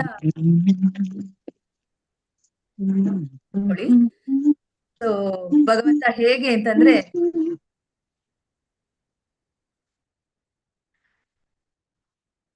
ಭಗವಂತನ ಪರಾಕ್ರಮ ಯಾರಿಗೂ ತಿಳಿದೇ ಇರುವಂತದ್ದು, ಖುದ್ದು ಭಗವಂತನಿಗೆ ತಿಳಿದಿರೋ ಅಷ್ಟು ಪರಾಕ್ರಮ ಅವನಲ್ಲಿ ಇರುವಂತದ್ದು. ಹಾಗಾಗಿ ಯಾರು ಭಗವಂತನ ಮುಂದೆ ಎಲ್ಲರೂ ಕ್ಷುಲ್ಲಕರಾಗಿರುವಂಥವ್ರು, ಎಷ್ಟೇ ರೀತಿಯಲ್ಲಿ ಮಾತನಾಡ್ಲಿ. ಈಗ ಕೃಷ್ಣ ಅಲ್ಲಿ 11 ವರ್ಷ 12 ವರ್ಷದ ಬಾಲಕ ಅಷ್ಟೇ, ಆದ್ರೂ ಸಹ ಜರಾಸಂಧ ಆಲ್ಮೋಸ್ಟ್ ಅವನ ಒಂದು ಏನು ತಾತನ ಸಮಾನ ಆಗಿರ್ತಾನೆ. ಆದ್ರೆ ಇಲ್ಲೇನಾಗ್ತಾ ಇದೆ, ಒಂದು ವೈರತ್ವ ಏನಿದೆ ಅಲ್ಲಿ ಯುದ್ಧಕ್ಕೆ ಎಡೆ ಮಾಡಿಕೊಟ್ಟಿರುವಂಥದ್ದು. ಸೊ ಇಲ್ಲಿ ಬಂದಂತಹ ಕೃಷ್ಣ ಮತ್ತೆ ಬಲರಾಮರ ಒಂದು ರಥದ ಬಗ್ಗೆ ಹೇಳ್ತಾ ಇದ್ದಾರೆ. ಅದರ ಮೇಲೆ ಗರುಡ ಮತ್ತು ತಾಳೆ ಮರಗಳ ಚಿತ್ರಗಳಿದ್ದಂತೆ. ಸೊ ಈ ಒಂದು ಯುದ್ಧ, ಅಪರೂಪವಾದಂತಹ ಯುದ್ಧವನ್ನ ನೋಡೋದಿಕ್ಕೆ ಮಥುರಾ ನಗರದ ಎಲ್ಲ ವಾಸಿಗಳು ಅಂದ್ರೆ ಹೆಂಗಸರು ಎಲ್ಲರೂ ಆಚೆ ನಿಂತ್ಕೊಂಡು ನೋಡೋದಿಕ್ಕೆ ತಯಾರಾಗ್ತಾ ಇರ್ತಾರೆ. ಸೊ ಆದ್ರೆ ಏನಾಯ್ತು, ಅಲ್ಲಿ ಜರಾಸಂಧನ ಒಂದು ಸಮುದ್ರದ ಹಾಗೆ ಇದ್ದಂತಹ ಜರಾಸಂಧನ ಒಂದು ಸೈನ್ಯ ಕೃಷ್ಣನ ಬಳಿಗೆ ಬರಕ್ಕೆ ಶುರುವಾಯ್ತು. ಹೇಗೆ ಅಂತಂದ್ರೆ ಆ ಧೂಳು ಅನ್ನೋಂಥದ್ದು ಅಲ್ಲಿ ಸೂರ್ಯನ ಒಂದು ಬೆಳಕನ್ನೇ ಮುಚ್ಚುವ ರೀತಿಯಲ್ಲಿ ಆ ಎಲ್ಲ ಸೈನ್ಯವು ಒಟ್ಟಿಗೆ ಕೃಷ್ಣ ಮತ್ತೆ ಬಲರಾಮನಿಗೆ ಬರ್ತಾ ಇದ್ದಿದ್ದು. ಸೊ ಹಾಗಾಗಿ ಅಲ್ಲಿ ಕೆಲವರು ನೋಡ್ತಾ ಇದ್ದಂತ ಕೆಲವರಿಗೆ ತುಂಬಾ ಭಯವಾಗಿ ಮೂರ್ಛನೆ ಹೊಟ್ಟೋಗ್ತಾರೆ ಅಂತ ಹೇಳ್ತಾ ಇದ್ದಾರೆ. ಸೊ ಅಂತಹ ಒಂದು ದೃಶ್ಯವಾಗಿತ್ತು. ಆದ್ರೆ ಕೃಷ್ಣ ದೇವೋತ್ತಮ ಪರಮ ಪುರುಷ, ಎಲ್ಲ ಶಕ್ತಿಗಳನ್ನು ಹೊಂದಿರುವಂತವನು. ಸೊ ಇದು ಸರಿಯಾದ ಸಮಯ ಅಂತ ಹೇಳಿ ಅವನು ಬೇರೆ ಇಬ್ಬರೇ ಇರ್ತಾರೆ. ಸೊ ಹಾಗಾಗಿ ದೇವಲೋಕದಿಂದ ಬಂದಂತಹ ರಥಗಳು ಮತ್ತೆ ಅಸ್ತ್ರಗಳು ಎಲ್ಲವೂ ಅವನಲ್ಲಿ ಇದ್ದವು. ಸೊ ಹಾಗಾಗಿ ಅವನು ಸಾರಂಗ ಅನ್ನುವಂತಹ ಧನಸನ್ನ ಎತ್ಕೊಂಡು ಆಮೇಲೆ ಆ ಬಾಣಗಳನ್ನ ಬಿಡಕ್ಕೆ ಶುರು ಮಾಡ್ತಾನೆ. ಆ ಬಾಣಗಳು ಹೇಗೆ ಹೋಗ್ತಾ ಇರತ್ತೆ ಅಂತಂದ್ರೆ, ಈಗ ಇದು ಬಬಲ್ಸ್ ಈಗ ಅಂತ ಊದ್ದಾಗ ಹೇಗೆ ಎಲ್ಲ ಹತ್ತಿಯಿಂದ ಅಥವಾ ಒಂದು ತುಂಬಾ ಲೈಟ್ ಆಗಿರುವಂತಹ ಪುಕ್ಕಗಳು ಹೇಗೆಲ್ಲ ಚೆಲ್ಬಿಡತ್ತೋ ಹರಡ್ಬಿಡತ್ತೋ ಆ ರೀತಿಯಾಗಿ ಬಾಣಗಳು ಎಲ್ಲ ದಿಕ್ಕಲ್ಲೂ ಹೋಗ್ತಾ ಇತ್ತು. ಸೊ ಹಾಗಾಗಿ ಅಲ್ಲಿದ್ದಂತಹ ಎಲ್ಲ ಸೈನ್ಯರು ನಾಶವಾಗ್ತಾ ಇದ್ರು. ಮತ್ತೆ ಎಲ್ಲ ಒಬ್ಬರಿಂದ ಒಬ್ಬರಿಗೆ ತಗಲಿ ಆನೆಗಳು, ಕುದುರೆಗಳು, ಸೈನಿಕರು ಎಲ್ಲರೂ ಸಹ ಮತ್ತೆ ರಥಗಳು ಎಲ್ಲ ಪುಡಿ ಆಗ್ತಾ ಬಂತು. ಮತ್ತೆ ಎಲ್ಲ ಏನಾಯ್ತು, ಅಲ್ಲಿ ಹೆಣಗಳ ಒಂದು ರಾಶಿಯೇ ಬೀಳೋದಕ್ಕೆ ಶುರುವಾಯ್ತು. ಸೊ ಹೇಗೆ ಅಂತಂದ್ರೆ ರಕ್ತದ ಕಾಲುವೆ ಹರಿತಾ ಹೋಯ್ತು. ಕೈಗಳೊಂದ್ ಕಡೆ, ಕಾಲುಗಳೊಂದ್ ಕಡೆ, ತಲೆಗಳೊಂದ್ ಕಡೆ, ಹೀಗೆ ಎಲ್ಲವೂ ಸಹ ಅಲ್ಲಿ ತುಂಬಾ ದುಃಖಮಯವಾದಂತಹ ಒಂದು ಸದೃಶವಾಗಿತ್ತು ಅಲ್ಲಿ ನೋಟ. ಸೊ ಹಾಗಾಗಿ ಎಲ್ಲರೂ ಅಲ್ಲಿ ಸಾಯ್ತಾ ಬರ್ತಾರೆ. ಜರಾಸಂಧನ ಕಡೆಯಲ್ಲಿ ಇರೋಂಥವ್ರೆಲ್ಲರೂ ಸಹ ಸಾಯ್ತಾ ಬರ್ತಾರೆ. ಎಲ್ಲ ಆದ್ಮೇಲೆ ಸಂಕರ್ಷಣ ಅಂದ್ರೆ ಬಲರಾಮ ಅವನು ಸಹ ಏನ್ ಮಾಡ್ದ, ತನ್ನ ಗದೆಯನ್ನ ಎತ್ಕೊಂಡ. ಸೊ ಗದೆಯನ್ನ ಎತ್ಕೊಂಡು ಆ ಒಂದು ಘೋರವಾದಂತಹ ದೃಶ್ಯವನ್ನು ಹೇಗೆ ಅಣ್ಣ ತಮ್ಮಂದ್ರಿಬ್ಬರೂ ಸಹ ಪರಾಕ್ರಮದಿಂದ ಅವರು ಹೋರಾಡ್ತಾ ಇರ್ತಾರೆ. ಸೊ ಜರಾಸಂಧನಿಗೆ ಆ ಸೈನ್ಯ, ಅಷ್ಟು ದೊಡ್ಡ ಸೈನ್ಯ ಇದ್ರೂ ಸಹ ಕೃಷ್ಣ ಬಲರಾಮರು ಮಾಡಿದ ಯುದ್ಧ ರೀತಿ ಒಂದು ಘೋರವಾದ ದೃಶ್ಯವಾಯಿತು. ಅವನಿಗೆ ಅಯ್ಯೋ ಇದೇನು, ನಾನು ಇಷ್ಟೆಲ್ಲ ತಂದೆ ಏನ್ ಪ್ರಯೋಜನ ಆಗ್ಲಿಲ್ಲ ಅನ್ನೋ ಹಾಗೆ ಸಾಮಾನ್ಯವಾದ ಯುದ್ಧವನ್ನು ಬಹುಬೇಗ ಮೀರಿದುದು. ಹೀಗೆ ಯಾರೂ ಸಹ ಇಂತಹ ಒಂದು ಯುದ್ಧವನ್ನ ಕಲ್ಪಿಸಿಕೊಳ್ಳೋದಿಕ್ಕೆ ಸಾಧ್ಯವಿಲ್ಲ. ಆದ್ರೆ ಆ ಪರಮ ಪುರುಷನ ಲೀಲೆಗಳು ಎಲ್ಲರೂ ಸಹ ಒಪ್ಕೊಳ್ಬೇಕಾಗತ್ತೆ. ಸೊ ಇಂತಹದ್ದೆಲ್ಲ ಸಾಧ್ಯ ಆಗುವಂಥದ್ದು ಭಗವಂತನ ಒಂದು ಸಂಕಲ್ಪ ಮಾತ್ರದಿಂದನೇ. ಅವನು ಯಾವುದೇ ರೀತಿಯಾದಂತಹ ಒಂದು ಸೇನೆಗಳನ್ನ ಎಲ್ಲ ಕಟ್ಟುವಂತಹ ಕೆಲಸ ಅವನಿಗೆ ಬೇಕಾಗಿಲ್ಲ. ಸೊ ಹೀಗೆಲ್ಲ ಆದ್ಮೇಲೆ ಜರಾಸಂಧನ ಸೈನಿಕರು ಎಲ್ಲರೂ ಸತ್ತು ಹೋಗ್ತಾರೆ. ಅದಾದ್ಮೇಲೆ ಬಲರಾಮ ಅವನನ್ನ ಹಿಡಿತಾನೆ. ಹಿಡಿದಾಗ ಕೃಷ್ಣ ಏನ್ ಹೇಳ್ತಾನೆ, ಬಿಟ್ಟು ಬಿಡು ಅಂತ ಹೇಳ್ತಾನೆ. ಸೊ ಇಲ್ಲಿ ಜರಾಸಂಧ ವೀರಾದಿ ವೀರ, ಮತ್ತೆ ಇಲ್ಲಿ ಬಲರಾಮ ಕೃಷ್ಣ ಇನ್ನು ಹೇಳೋ ಹಾಗೆ ಇಲ್ಲ, ಅವರು ದೇವೋತ್ತಮ ಪರಮ ಪುರುಷರು, ಅವರ ವೀರತನ ಯಾರಿಗೂ ಸಹ ಸಮವಾಗಿರೋದಕ್ಕೆ ಸಾಧ್ಯವೇ ಇಲ್ಲ. ಆದ್ರೂ ಸಹ ಬಲರಾಮನಿಗೆ ಬಿಟ್ಟು ಬಿಡು ಅಂತ ಹೇಳ್ತಾನೆ. ಸೊ ಇಂತಹ ಒಂದು ರೀತಿಯಾದಂತ ಅವಮಾನವೇ ಜರಾಸಂಧನಿಗೆ ಆಗಿರುವಂಥದ್ದು. ಆದ್ರೂ ಸಹ ಅವನು ಒಂಥರ ಬೇಜಾರಿಂದ ಅವನು ಅಲ್ಲಿಂದ ಹೊರಟು ಬಿಡ್ತಾನೆ. ಸೊ ಹೊರಟಾಗ ಮಿಕ್ಕ ರಾಜರೆಲ್ಲ ಅವನಿಗೆ ಒಂಥರ ಸಾಂತ್ವನ ಹೇಳ್ತಾರೆ, ಇಲ್ಲ ನೀನು ತುಂಬಾ ಪರಾಕ್ರಮದಿಂದ ಹೋರಾಡ್ದೆ ಹಾಗೆ ಹೀಗೆ ಅಂತೆಲ್ಲ ಅವನಿಗೆ ಸಾಂತ್ವನ ಕೊಡ್ತಾ ಹೋಗ್ತಾರೆ. ಸೊ ಇದು ಏನು ರಾಜರು ಅವನನ್ನು ಸೋಲಿಸುವಷ್ಟು ಬಲಶಾಲಿಗಳಲ್ಲ, ಅವರು ಸೋಲಿಗೆ ದುರದೃಷ್ಟವೇ ಕಾರಣ. ಈಗ ಏನಾದ್ರೂ ಒಂದು ತಪ್ಪಾಯ್ತು ಅಥವಾ ನಿಜ ಒಳ್ಳೇದಾಯ್ತು ಅಂತಂದ್ರೆ ಎಲ್ಲರೂ ಬೇರೆಯವರ ಕ್ರೆಡಿಟ್ ತಗೊಳ್ಳೋದಕ್ಕೆ ನೋಡ್ತಾರೆ. ಹಾಗೆ ಅದೇ ರೀತಿಯಲ್ಲಿ ಇಲ್ಲಿ ಅವನ ಪರಾಭವ ಏನಾಯ್ತು, ನಿನ್ನ ಒಂದು ದುರದೃಷ್ಟ ಅಂತ ಹೇಳಿ ಇದ್ ಮಾಡ್ಬಿಡ್ತಾರೆ. ಏನು ಯೋಚನೆ ಮಾಡ್ಬೇಡ, ಇನ್ನೊಂದ್ ಸರ್ತಿ ನೀನು ಅವನನ್ನ ಅಟ್ಯಾಕ್ ಮಾಡ್ಬೋದು, ಯಾಕೆಂದ್ರೆ ನೀನು ಅಷ್ಟು ಪರಾಕ್ರಮಿ, ನಿನ್ನಲ್ಲಿ ಅಷ್ಟು ಸೈನ್ಯಗಳಿದೆ, ಮತ್ತೆ ನೀನು ಸೋಲುವಂತವನಲ್ಲ ಅಂತೆಲ್ಲ ಹೇಳಿ ಎಲ್ಲರೂ ಅವನಿಗೆ ಸಾಂತ್ವನ ಕೊಡ್ತಾರೆ. ಸೊ ಮಗಧ ರಾಜನಾದಂತಹ ಜರಾಸಂಧನಿಗೆ ತನ್ನ ಬಲವನ್ನೆಲ್ಲ ಕಳೆದುಕೊಂಡು ತನ್ನ ಬಂಧನ ಮತ್ತು ಅನಂತರ ಬಿಡುಗಡೆಗಿಂದ ಅಪಮಾನವ ಆಯಿತು. ಸೊ ಇಲ್ಲಿ ಏನು ಕ್ಷತ್ರಿಯನಾದಂಥವನಿಗೆ ಇದಕ್ಕಿನ್ನ ಮಿಗಿಲಾದಂತ ಅವಮಾನ ಬೇರೆ ಇಲ್ಲ. ಯಾಕೆ ಅಂತಂದ್ರೆ ಕ್ಷತ್ರಿಯರಾದಂಥವ್ರು ಎಲ್ಲಾ ಸಂದರ್ಭದಲ್ಲೂ ವೀರನಾಗಿ ಹೊರಡುವಂಥವ್ರು. ಆದ್ರೆ ಇಲ್ಲೇನಾಯ್ತು, ಅವನನ್ನ ಅಟ್ಯಾಕ್ ಮಾಡಿ ಹಿಡಿದ್ರು, ಆದ್ರೂ ಸಹ ಬಿಡುಗಡೆ ಮಾಡ್ಬಿಟ್ರು. ಹಾಗಾಗಿ ಅವನೇನು ಅದನ್ನ ಕೇಳ್ಕೊಂಡಿರ್ಲಿಲ್ಲ, ನನ್ನ ಬಿಟ್ಟು ಬಿಡು ಅಂತಾನು ಕೇಳಿರ್ಲಿಲ್ಲ, ಆದ್ರೂ ಸಹ ಅವನನ್ನ ಬಿಟ್ಟು ಬಿಟ್ರು. ಸೊ ಇಲ್ಲಿ ಏನು ನಾವು ತಿಳಿಬೇಕು ಅಂದ್ರೆ ಭಗವಂತನ ಯೋಜನೆ ಬೇರೆ ಇದೆ. ಸೊ ಹಾಗಾಗಿ ಆ ಒಂದು ಸಂದರ್ಭದಲ್ಲಿ ಅವನನ್ನ ಬಿಟ್ಬಿಟ್ರು. ಯಾಕೆ ಅಂತಂದ್ರೆ ಜರಾಸಂಧ ತುಂಬಾ ವೀರ, ಅವನ ಯೋಜನೆಗಳು ಬೇರೆ ಇರುವಂತದ್ದು. ಸೊ ಅದನ್ನೆಲ್ಲ ಭಗವಂತ ಪೂರ್ಣವಾಗಿ ಮಟ್ಟ ಮಾಡಬೇಕಾಗಿತ್ತು, ಹಾಗಾಗಿ ಅವನನ್ನ ಬಿಟ್ಬಿಟ್ರು. ಹೀಗೆ ಆದ ಮೇಲೆ ಸ್ವರ್ಗದ ನಿವಾಸಿಗಳಿಗೆಲ್ಲ ತುಂಬಾ ಸಂತೋಷ ಆಗತ್ತೆ. ಮತ್ತೆ ಯಾಕೆ ಅಂತಂದ್ರೆ ಅದು ವಂಶ ಎಲ್ಲ ಉಳಿಯಿತು. ಮತ್ತೆ ಮಥುರಾ ಪಟ್ಟಣದ ತುಂಬಾ ಜನರೆಲ್ಲ ತುಂಬಾ ಕಂಗಾಲಾಗೋಗಿದ್ರು, ಯಾಕೆ ಎಲ್ಲ ಕಡೆಯಿಂದಲೂ ಅಲ್ಲಿ ಆಕ್ರಮಣ ಶುರುವಾಗೋಗಿತ್ತು. ಹಾಗಾಗಿ ಎಲ್ಲರಿಗೂ ಒಂದು ರೀತಿ ಸಂತೋಷ ಆಗತ್ತೆ. ಆಮೇಲೆ ಮಥುರೆಯ ಜನರೆಲ್ಲ ಸೇರಿ ಏನ್ ಮಾಡ್ತಾರೆ, ಅವರೆಲ್ಲ ಈಗ ಯಾವಾಗ ಸಂತೋಷ ಆಗತ್ತೋ ಅವಾಗ ಅದನ್ನ ಎಲ್ಲರೂ ವ್ಯಕ್ತಪಡಿಸುವಂಥದ್ದು, ಅವರವರ ರೀತಿಯಲ್ಲಿ ವ್ಯಕ್ತಪಡಿಸುವಂಥದ್ದು. ಹಾಗಾಗಿ ಇಡೀ ಮಥುರಾ ಪಟ್ಟಣವನ್ನ ಶೃಂಗಾರ ಮಾಡ್ತಾರೆ. ಮತ್ತೆ ಭಗವಂತ ಬರ್ತಾ ಇದ್ದಾನೆ ಅನ್ನೋ ರೀತಿಯಲ್ಲೇ ಅವರು ಎಲ್ಲವನ್ನು ಶೃಂಗಾರ ಮಾಡ್ತಾರೆ. ವೈಭವದಿಂದ ಅವರು ಸ್ವಾಗತ ಮಾಡ್ತಾರೆ, ಹಾಡ್ತಾರೆ, ಮತ್ತೆ ಒಂದು ಸ್ತುತಿಯನ್ನ ಮಾಡ್ತಾರೆ. ಮತ್ತೆ ಶಂಖಗಳು, ಕಹಲೆಗಳು, ನಗಾರಿಗಳು ಎಲ್ಲವನ್ನು ನುಡಿಸ್ತಾರೆ. ಹೀಗೆ ಕೃಷ್ಣನ ಮತ್ತೆ ಬಲರಾಮನ ಒಂದು ಸ್ವಾಗತವನ್ನ ಮಾಡ್ತಾರೆ. ಮತ್ತೆ ಮನೆಗಳಲ್ಲೂ ಎಲ್ಲರೂ ಏನ್ ಮಾಡ್ತಾರೆ, ಮನೆ ಮುಂದೆ ನೀರನ್ನೆಲ್ಲ ಚುಮುಕ್ಸಿ ಕ್ಲೀನ್ ಆಗಿ ಗುಡಿಸಿ ಸಾರಿಸಿ ನೀರು ಹಾಕಿ ರಂಗೋಲಿ ಇಟ್ಟು. ಈಗ ನೋಡಿ, ನಾವು ದೇವಸ್ಥಾನಗಳಲ್ಲಿ ರಥೋತ್ಸವಗಳು ನಡೆದಾಗ ದೇವರು ಆಚೆ ಬರ್ತಾನೆ ಅಲ್ವಾ. ದೇವರು ಆಚೆ ಬರ್ತಾ ಇದ್ದಾರೆ ಅಂದ್ರೆ ಅಲ್ಲಿ ಯಾರು ದೇವಸ್ಥಾನಕ್ಕೆ ಹೋಗಿರಲ್ವೋ ಅವರನ್ನ ನೋಡಕ್ಕೆ ದೇವರೇ ಆಚೆ ಬರುವಂತದ್ದು. ಸೊ ಅಂತ ಸಂದರ್ಭದಲ್ಲಿ ಎಲ್ಲ ಜನ ಏನ್ ಮಾಡುವಂಥದ್ದು, ಒಂದು ರಸ್ತೆಗಳನ್ನ ಶುದ್ಧಿ ಮಾಡುವಂಥದ್ದು, ರಂಗೋಲಿ ಹಾಕುವಂಥದ್ದು, ಅವರವರ ಕೈಯಲ್ಲಿ ಎಷ್ಟಾಗುತ್ತೋ ಆ ರೀತಿಯಲ್ಲಿ ಶೃಂಗಾರ ಮಾಡ್ತಾರೆ. ಅದೇ ರೀತಿಯಲ್ಲಿ ಇಲ್ಲಿ ಸಾಕ್ಷಾತ್ ಭಗವಂತ ಕೃಷ್ಣ ಮತ್ತೆ ಬಲರಾಮ ಬರ್ತಾ ಇದ್ದಾರೆ. ಹಾಗಾಗಿ ಅವರು ಆ ಒಂದು ಸ್ಥಿತಿ ಗೊತ್ತಿಲ್ಲದೆ ಇದ್ರೂನು ಸಹ ಅದೇ ರೀತಿಯಲ್ಲಿ ಅವರೆಲ್ಲ ಸ್ವಾಗತವನ್ನ ಮಾಡ್ತಾರೆ. ಇಡೀ ಮಥುರಾ ಪಟ್ಟಣದಲ್ಲಿ ಒಂದು ಹಬ್ಬದ ಒಂದು ವಿಶೇಷತೆ ಇತ್ತು. ಎಲ್ಲರೂ ಸಹ ಹೂ ಮಾಲೆಗಳನ್ನ ಕಟ್ತಾರೆ, ಭಗವಂತನಿಗೆ ಅರ್ಪಿಸ್ತಾರೆ. ಹೀಗೆ ಎಲ್ಲವನ್ನು ಮಾಡಿ ತಮಗೆ ಇಚ್ಛವಾದಂತಹ ವಸ್ತುಗಳನ್ನ ಕೊಡ್ತಾರೆ ಪ್ರೀತಿಯಿಂದ. ಇದನ್ನ ತಗೋ ಕೃಷ್ಣ, ತಗೋ ಬಲರಾಮ ಅಂತ ಕೊಡ್ತಾರೆ.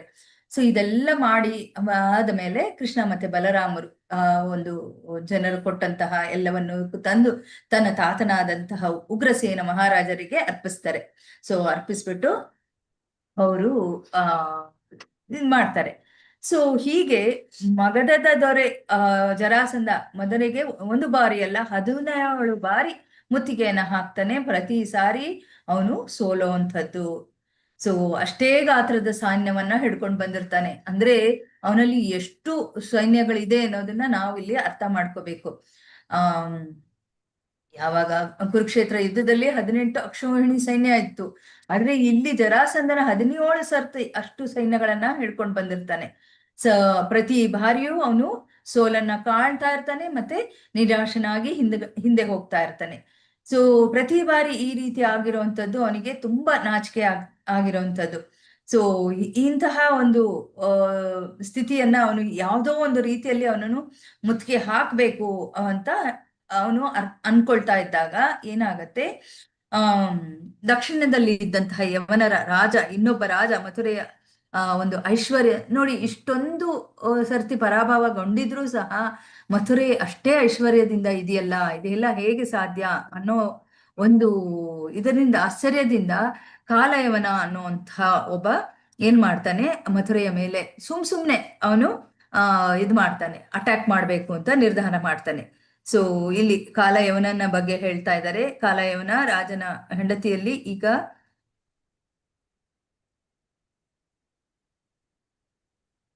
ಇವನ ಒಂದು ಹಿಂದಿನ ಒಂದು ಕಥೆಯನ್ನ ಹೇಳ್ತಾ ಇದ್ದಾರೆ. ಇವನಿಗೆ ನಾರದರೇ ಪ್ರೇರೇಪಣೆಯನ್ನ ಕೊಟ್ಟಿದ್ದಾರಂತೆ, ಅದು ವಿಷ್ಣು ಪುರಾಣದಲ್ಲಿ ಆ ಕಥೆ ಇರುವಂತದ್ದು. ಸೊ ಇವನು ಕಾಲಯವನನು ಸಹ ಪ್ರಪಂಚದಲ್ಲಿ ಅತ್ಯಂತ ಬಲಶಾಲಿಯಾದಂತಹವನು ರಾಜ ಯಾರು ಅಂತ ನಾರದರನ್ನ ಕೇಳಿರ್ತಾರೆ. ಸೊ ಆವಾಗ ಯದುಕುಲದ ಅರಸರೆಲ್ಲರೂ ಬಲಶಾಲಿಗಳು ಅಂತ ಹೇಳಿರ್ತಾನೆ. ಸೊ ಹಾಗಾಗಿ ಅವನಿಗೆ ಮಥುರೆಯ ಮೇಲೆ ಒಂದು ಕಣ್ಣಿರತ್ತೆ. ಅವನು ಏನಾದ್ರೂ ಮಾಡಿ ಜರಾಸಂಧ ಮಥುರೆಗೆ 18ನೇ ಬಾರಿ ಆಕ್ರಮ ಮಾಡಿದಾಗ ತಾನು ಮುತ್ತಿಗೆ ಹಾಕ್ಬೇಕು ಅನ್ನೋ ಒಂದು ಯೋಜನೆಯನ್ನ ಅವನು ಹಾಕೊಳ್ತಾನೆ. ಸೊ ಹೀಗೆ ಒಂದು ಕಡೆಯಿಂದ ಕಾಲಯವನ, ಇನ್ನೊಂದು ಕಡೆಯಿಂದ ಜರಾಸಂಧ ಇನ್ನೇನು ಮುತ್ತಿಗೆ ಹಾಕ್ತಾರೆ.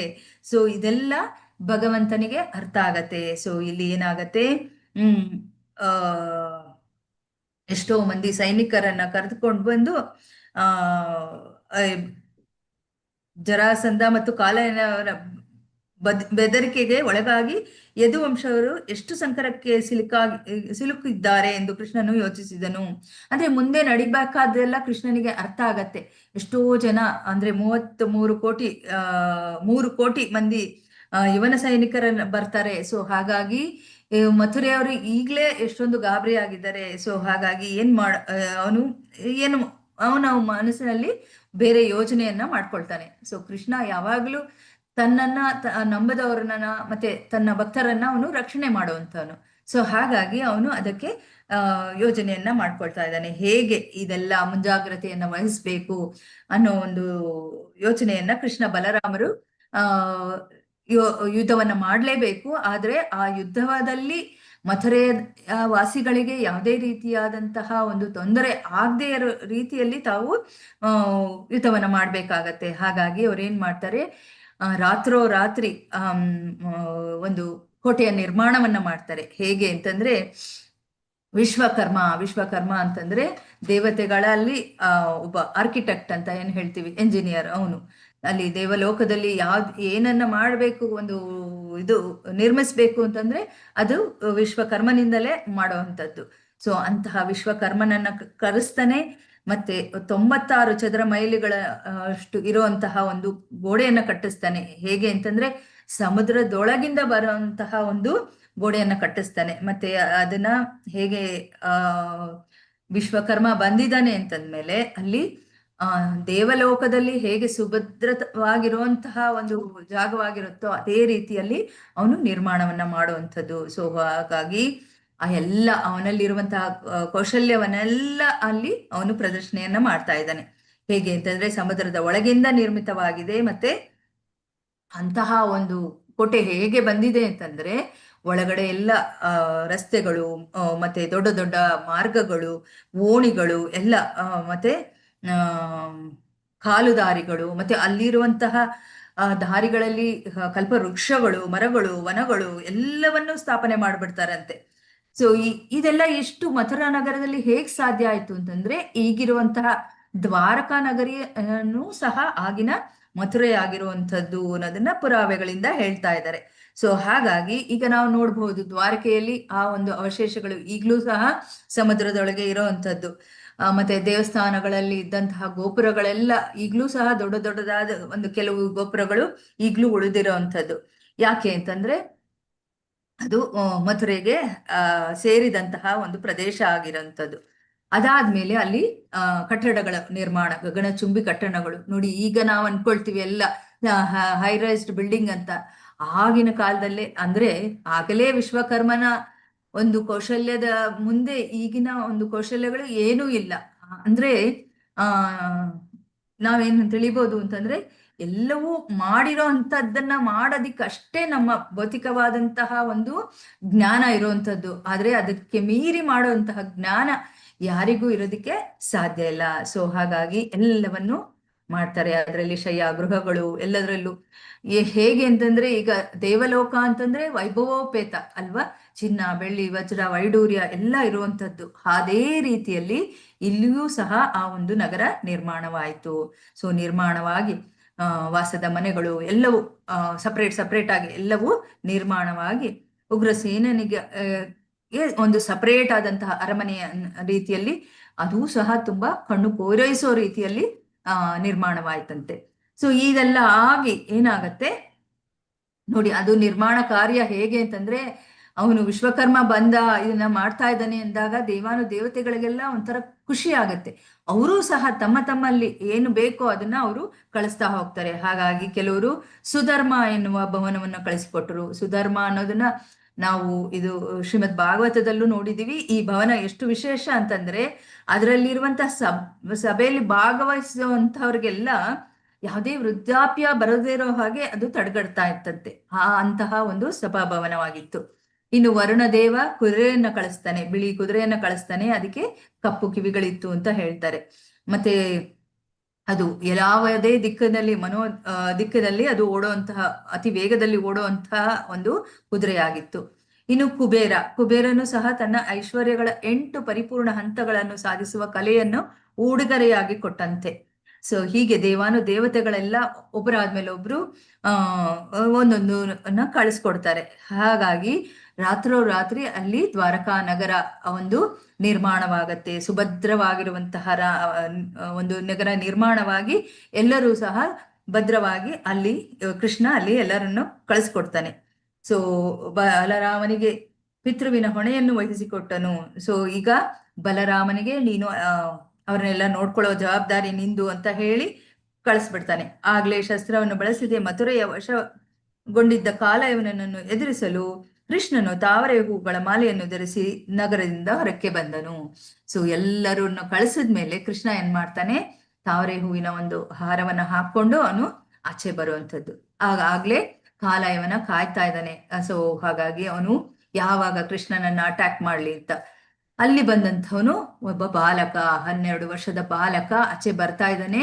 ಇಲ್ಲಿ ಕೃಷ್ಣನ ವರ್ಣನೆಗಳಾಗ್ತಾ ಇದೆ. ಸೊ ಕೃಷ್ಣ ಸುಂದರನಾದಂಥವಾಗ, ಆ ಕೃಷ್ಣ ಅಂದ್ರೆ ಈತಿ ಕೃಷ್ಣ ಅಂತ ಹೇಳ್ತಾರೆ. ಕೃಷ್ಣ ಎಲ್ಲರನ್ನೂ ಆಕರ್ಷಿಸುವಂಥವನು. ಸೊ ಇಲ್ಲಿ ಕಾಲಯವನ ಈಗ ಅವನು ಒಬ್ಬ ವಿರುದ್ಧವಾದಂತಹ ಶತ್ರುವಾಗಿ ಬಂದಿರುವಂಥವನು. ಆದ್ರೆ ನಾರದರು ಆಲ್ರೆಡಿ ಹೇಳಿದ್ದಾರೆ ಕೃಷ್ಣ ಯಾವ ರೀತಿ ಅಂತ. ಆದ್ರೂ ಸಹ ಅವನನ್ನ ನೋಡಿ ಒಂದು ನಿಮಿಷ ಅವನ ಒಂದು ಸುಂದರವಾದಂತಹ ರೂಪವನ್ನ ನೋಡಿ ಎಲ್ಲವೂ ಕೂಲಂಕಷವಾಗಿ ನೋಡ್ತಾ ಹೋಗ್ತಾನೆ.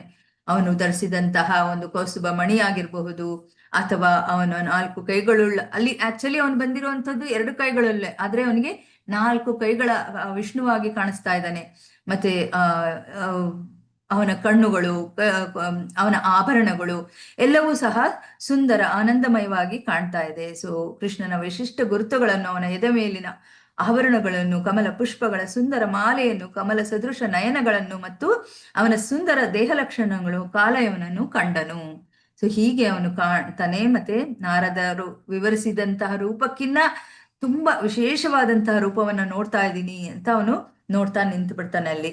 ಮತ್ತೆ ಅವನಿಗೆ ಆಶ್ಚರ್ಯನೂ ಆಗತ್ತೆ. ಯಾಕೆ ಅಂತಂದ್ರೆ, ಒಂದು ರಥ ಇಲ್ಲ, ಒಂದು ಬಿಲ್ಲುಬಾಣ ಇಲ್ಲ, ಏನೂ ಇಲ್ಲ. ಮತ್ತೆ ಸುಮ್ನೆ ನಡ್ಕೊಂಡು ಬರ್ತಾ ಇದ್ದಾನೆ. ಸೊ ನಡ್ಕೊಂಡು ಬರ್ತಾ ಇದ್ದಾಗ ಬರೀ ಕೈಯಲ್ಲಿ ಇದ್ದಾನೆ ಅವನು. ಸೊ ಬಂದಂತಹ ಅವನೇನ್ ಮಾಡ್ತಾನೆ, ಈಗ ಅವನನ್ನ ಹೋರಾಡೋದಿಕ್ಕೆ ಶುರು ಮಾಡ್ಬೇಕು ಅಂತ ಅವನನ್ನ ಬಂಧಿಸಕ್ಕೆ ಹೋಗ್ತಾನೆ. ಸೊ ಬಂಧಿಸಕ್ಕೆ ಹೋದಾಗ ಕೃಷ್ಣನು ಕಾಲಯವನನ್ನ ಕಡೆ ನೋಡೋದಕ್ಕೆ ಹೋಗೋದಿಲ್ಲ, ಸುಮ್ನೆ ಮುಂದೆ ಹೋಗ್ತಾನೆ. ಸೊ ಇವನಿಗೆ ಆಶ್ಚರ್ಯ ಆಗುತ್ತೆ, ಏನಿದು ಇವನು ಹೋಗ್ತಾ ಇದ್ದಾನಲ್ಲ, ಈಗ ಯುದ್ಧಕ್ಕೆ ಬಂದ್ಬಿಟ್ಟು ಹೀಗೆ ಹೋಗುವಂಥದ್ದು, ಹೇಡಿಗಳಾದಂಥವ್ರು ವಾಪಸ್ ಹೋಗ್ತಾರೆ, ಆದ್ರೆ ಇವನು ಮುಂದೆ ಮುಂದೆ ಹೋಗ್ತಾ ಇದ್ದಾನಲ್ಲ, ಏನಿದು ಅಂತ ಆಶ್ಚರ್ಯ ಅಂತ ಅವನ ಹಿಂದೆ ಇವನು ಹೋಗ್ತಾನೆ ಇರ್ತಾನೆ. ಆದ್ರೆ ಏನಾಗತ್ತೆ, ಕೃಷ್ಣ ನಡೀತಾ ಇದ್ದಾನೆ, ಆದ್ರೆ ಕಾಲಯವನ ಓಡ್ತಾ ಇದ್ದಾನೆ. ಯಾಕೆ ಅಂತಂದ್ರೆ ಅವನನ್ನ ಹಿಡಿಯಕ್ಕಾಗ್ತಾ ಇಲ್ಲ. ಸೊ ಇಲ್ಲಿ ಏನು ಹೇಳ್ತಾರೆ, ಮಹಾಯೋಗಿಗಳ ಮನಸ್ಸಿನ ವೇಗವು ಸಹ ಕೃಷ್ಣನನ್ನು ಹಿಡಿಯಲಾರದು. ಮನಸ್ಸು ಅನ್ನುವಂಥದ್ದು ಎಷ್ಟು ವೇಗವಾಗಿ ಓಡತ್ತೆ ಅನ್ನೋದನ್ನ ಹೇಳ್ತಾರೆ, ಆದ್ರೆ ಅದೂ ಸಹ ಕೃಷ್ಣನನ್ನ ಹಿಡಿಯೋದಿಕ್ಕೆ ಸಾಧ್ಯ ಇಲ್ಲ. ಸೊ ಭಕ್ತಿಪೂರ್ವಕ ಸೇವೆ ರೂಢಿ ಇರಲಿಲ್ಲ ಯಾರಿಗೆ, ಕಾಲಯವನಿಗೆ. ಸೊ ಹಾಗಾಗಿ ಅವನಿಗೆ ಕೃಷ್ಣನನ್ನ ತಿಳಿಯೋದಿಕ್ಕೆ ಸಾಧ್ಯ ಆಗ್ಲಿಲ್ಲ. ಹಾಗಾಗಿ ಹಿಂದೆ ಹಿಂದೆ ಹೋಗ್ತಾನೆ ಕೃಷ್ಣ. ಇನ್ನು ಮುಂದೆ ನಡೀತಾ ಹೋಗ್ತಾನೆ. ಏನಾಯ್ತು, ಒಂದು ಬೆಟ್ಟದ ಒಂದು ಭಾಗದಲ್ಲಿ ಒಂದು ಗುಹೆ, ಆ ಗುಹೆ ಹತ್ರ ಹೋಗುವಂತಹ ಆ ಕಡೆ ಹೋಗ್ತಿರ್ತಾನೆ. ಆಗ ಅವನು ಅನ್ಕೊಳ್ತಾನೆ, ಏನಿದು, ಇವನು ಹೇಡಿಯಾಗಿ ಆ ಗುಹೆಗಳ ಹೋಗಿ ಅವನು ಏನು ಅಡ್ಕೊಂಡ್ಬಿಡ್ತಾನ, ಏನ್ ಕತೆ ಇವನು ಅಂತ ಹೇಳ್ತಾ ಅವನು, ಅಯ್ಯ ಕೃಷ್ಣ, ನೀನು ಯದುಕುಲದಲ್ಲಿ ಹುಟ್ಟಿದ ಪರಾಕ್ರಮಿ ಅಂತ ಕೇಳಿದ್ದೆ, ಆದ್ರೆ ನೀನು ಹೋರಾಡದೆ ಹೇಡಿಯಂತೆ ಓಡುತ್ತಿರುವುದು ಕಾಣುತ್ತಿದ್ದೇನೆ. ನಿನ್ನ ಕೀರ್ತಿ ಮತ್ತು ನಿನ್ನ ಕುಟುಂಬದ ಪರಂಪರೆ ಇದು ಯೋಗ್ಯವಲ್ಲ ಎಂದು ಹೇಳುತ್ತದೆ ಅಂತ. ಈಗ ನೋಡಿ, ಒಬ್ಬರನ್ನ ಕೆರಳಿಸಿದ್ರೇನೆ ಯುದ್ಧ ಮಾಡೋದಿಕ್ಕೆ ಸಾಧ್ಯ ಇಲ್ಲ, ಜಗಳ ಮಾಡೋದಿಕ್ಕೆ ಸಾಧ್ಯ ಅಲ್ವಾ? ಹಾಗಾಗಿ ಅವನನ್ನ ಕೆರಳಿಸ್ತಾ ಇದ್ದಾನೆ. ನೀನು ಪರಾಕ್ರಮಿ ಅನ್ಕೊಂಡಿದ್ದೆ, ನೀನು ಯದುಕುಲ ವಂಶದಲ್ಲಿ ಹುಟ್ಟಿರೋಂತ ಮುಖ್ಯವಾದಂತಹ ಪರಾಕ್ರಮಿ ಅನ್ಕೊಂಡಿದ್ದೆ, ಆದ್ರೆ ನೀನೇನು ಹೀಗೆ ಹೋಗ್ತಾ ಇದೀಯಾ? ಸೊ ಇದೇನು ನೀನು ಅನ್ನೋದನ್ನ ಹೇಳ್ತಾನೆ. ಆದ್ರೆ ಇಲ್ಲಿ ಏನಾಯ್ತು, ಅಲ್ಲಿ ಕಾಲಯವನನು ಅವನ ಪಾಪಪೂರಿತವಾದಂತಹ ಜೀವನದಿಂದ ಅವನಿನ್ನು ಬಿಡುಗಡೆ ಹೊಂದಿರಲಿಲ್ಲ. ಹಾಗಾಗಿ ಅವನಿಗೆ ಯಾವುದೇ ರೀತಿಯಾಗಿ ಕೃಷ್ಣನನ್ನ ಒಂದು ಸ್ಪಂದನೆ ಮಾಡೋದಿಕ್ಕೆ ಸಾಧ್ಯ ಆಗ್ಲಿಲ್ಲ. ಸೊ ಇಲ್ಲಿ ಮುಂದೆ ಇನ್ನು ಹೋಗ್ತಾ ಏನ್ ಹೇಳ್ತಾರೆ, ವೈದಿಕ ಸಂಸ್ಕೃತಿಯ ಪ್ರಕಾರ ಬ್ರಾಹ್ಮಣ, ಕ್ಷತ್ರಿಯ, ವೈಶ್ಯ ಇಂತಹ ಮೇಲಿನ ಜಾತಿಯವರು ಕಾರ್ಮಿಕ ವರ್ಗ ಅನುಸರಿಸುವ ನಿಯಂತ್ರಣ ತತ್ವ ಅನುಸರಿಸದೇ ಇರೋವರಿಗೆ ಮ್ಲೇಂಚರೆಂದು ಹೆಸರು. ಸೊ ಇಲ್ಲಿ ಅವನನ್ನ ಮ್ಲೇಂಚರು ಅಂತ.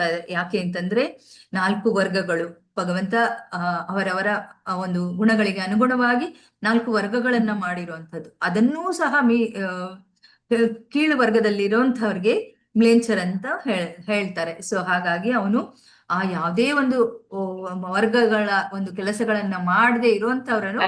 ಹರೇ ಕೃಷ್ಣ ಮಾತಾಜಿ, ಇದು ಓದ್ಲಿಲ್ಲ, ಟೈಮ್ ಆಯ್ತಲ್ಲ, ಮುಗ್ಸಣ್ವಾ? ಅದೇ ಏನು ಅವರಿಗೆ ಕೇಳಿ, ಏನು ಒಂದು ಸ್ವಲ್ಪ 1-2 ಪ್ಯಾರ ಇರುದು, ಮುಗಿಸೋನವಾ? ಯಾರೇ ಏನು ಮಾತನಾಡ್ತೀವಿ? ಮಾತಾಜಿ ಮುಗಿಸ್ಬಿಡೋಣ. ಮಾತಾಜಿ ಮುಗಿಸಿಬಿಡಿ, ನೀವು ಮುಗಿಸಿಬಿಡಿ ಮಾತಾಜಿ. ಹಾಗೆ ಹರೇ ಕೃಷ್ಣ. ಸೊ ಹೀಗೆ ಅವನೇನ್ ಮಾಡ್ತಾನೆ, ಈ 4 ವರ್ಗಗಳ ಬಗ್ಗೆ ಇಲ್ಲಿ ತಿಳಿಸ್ಕೊಡ್ತಾ ಇದ್ದಾರೆ. ಮ್ಲೇಂಚರಾದಂತವರು ಅತಿ ಕೀಳು ವರ್ಗದಲ್ಲಿ ಇರ್ತಾರೆ. ಯಾಕೆ ಅಂತಂದ್ರೆ ಅವರು ಪಾಪಪೂರಿತ ಜೀವನವನ್ನು ಮಾಡಿರ್ತಾರೆ. ಯಾವುದೇ ರೀತಿಯಾದಂತಹ ಅವರಿಂದ ಕಲ್ಮಶಗಳು ಹೋಗಿರಲ್ಲ. ಸೊ ಕಲ್ಮಶಗಳು ಹೋಗದೆ ಅವರು ಭಕ್ತಿಯನ್ನ ಮಾಡೋದಿಕ್ಕೂ ಸಾಧ್ಯ ಇಲ್ಲ, ಮತ್ತೆ ಅವರು ಮುಕ್ತರಾಗೋದಿಕ್ಕೂ ಸಾಧ್ಯ ಇಲ್ಲ.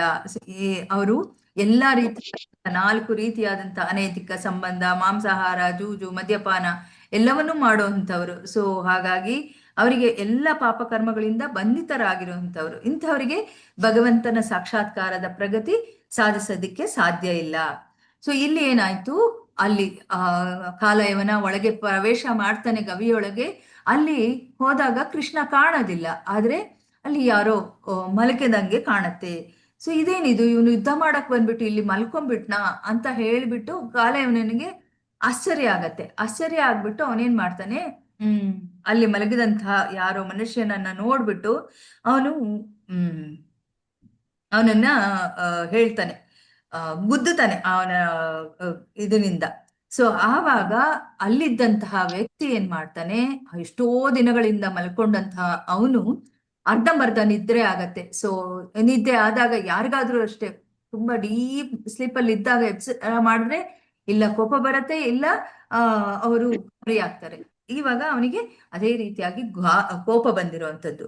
ಹೇಗೆ ಅಂತಂದ್ರೆ ಅಲ್ಲಿ ತನ್ನ ಎದುರಿಗೆ ಯಾರಿದಾರೋ ಅವನನ್ನ ಸುಟ್ಟು ಹಾಕುವಷ್ಟು ಅವನಿಗೆ ಕೋಪ ಬಂದ್ಬಿಟ್ಟಿತ್ತು. ಸೊ ಹಾಗಾಗಿ ಅವನೇನ್ ಮಾಡ್ತಾನೆ, ಅದ್ಯಾರು ಅನ್ನೋದನ್ನ ಇಲ್ಲಿ ಹೇಳ್ತಾ ಇದ್ದಾರೆ. ಅವನು ಮುಚುಕುಂದ ಅಂತ. ಸೊ ಅವನಿಗೆ ಒಂದು ಯಾವುದೋ ಒಂದು ಇದರಿಂದ ಅವನು ಅಲ್ಲಿ ಮಲಗಿರುವಂತವನು. ಸೊ ಅವನು ಕಣ್ಣು ಬಿಟ್ಟಿದ್ದಾನೆ, ಏನಾಗತ್ತೆ ಅಲ್ಲಿ ಕಾಲಯವನ ಅವನ ಕಣ್ಣಿಂದ ಬಂದಂತಹ ಒಂದು ಜ್ವಾಲೆಯಿಂದ ಸಿಕ್ಕಿ ಅವನು ಬೂದಿಯಾಗೋಗ್ತಾನೆ. ಸೊ ಮುಂದೆ ಅವನ ಒಂದು ಕತೆ ಮುಂದಕ್ಕೆ ಬರುತ್ತೆ 50ನೇ ಅಧ್ಯಾಯದಲ್ಲಿ. ಇಲ್ಲಿಗೆ ಕೃಷ್ಣನು ದ್ವಾರಕೆಯ ಕೋಟೆಯನ್ನು ನಿರ್ಮಿಸಿದ್ದು ಎಂಬ 49ನೇ ಅಧ್ಯಾಯದ ಭಕ್ತಿ ವೇದಾಂತ ಭಾವಾರ್ಥವು ಇಲ್ಲಿಗೆ ಮುಗಿಯಿತು. ಹರೇ ಕೃಷ್ಣ ಕೃಷ್ಣ ಕೃಷ್ಣ ಹರೇ ಹರೇ, ಹರೇ ರಾಮ ರಾಮ ಹರೇ ಹರೇ. ಹರೇ ಕೃಷ್ಣ. ಎಲ್ಲರಿಗೂ ಧನ್ಯವಾದಗಳು. ಹರೇ ಕೃಷ್ಣ ಮಾತಾಜಿ, ಧನ್ಯವಾದಗಳು ಮಾತಾಜಿ. ಹರೇ ಕೃಷ್ಣ. ಹರೇ ಕೃಷ್ಣ ಮಾತಾಜಿ, ಧನ್ಯವಾದಗಳು. ಹರೇ ಕೃಷ್ಣ. ಎಲ್ಲರಿಗೂ ಧನ್ಯವಾದಗಳು ಮಾತಾಜಿ. ಹರೇ ಕೃಷ್ಣ. ಹರೇ ಕೃಷ್ಣ ಮಾತಾಜಿ, ಧನ್ಯವಾದಗಳು. ಹರೇ ಕೃಷ್ಣ ಮಾತಾಜಿ, ಧನ್ಯವಾದಗಳು.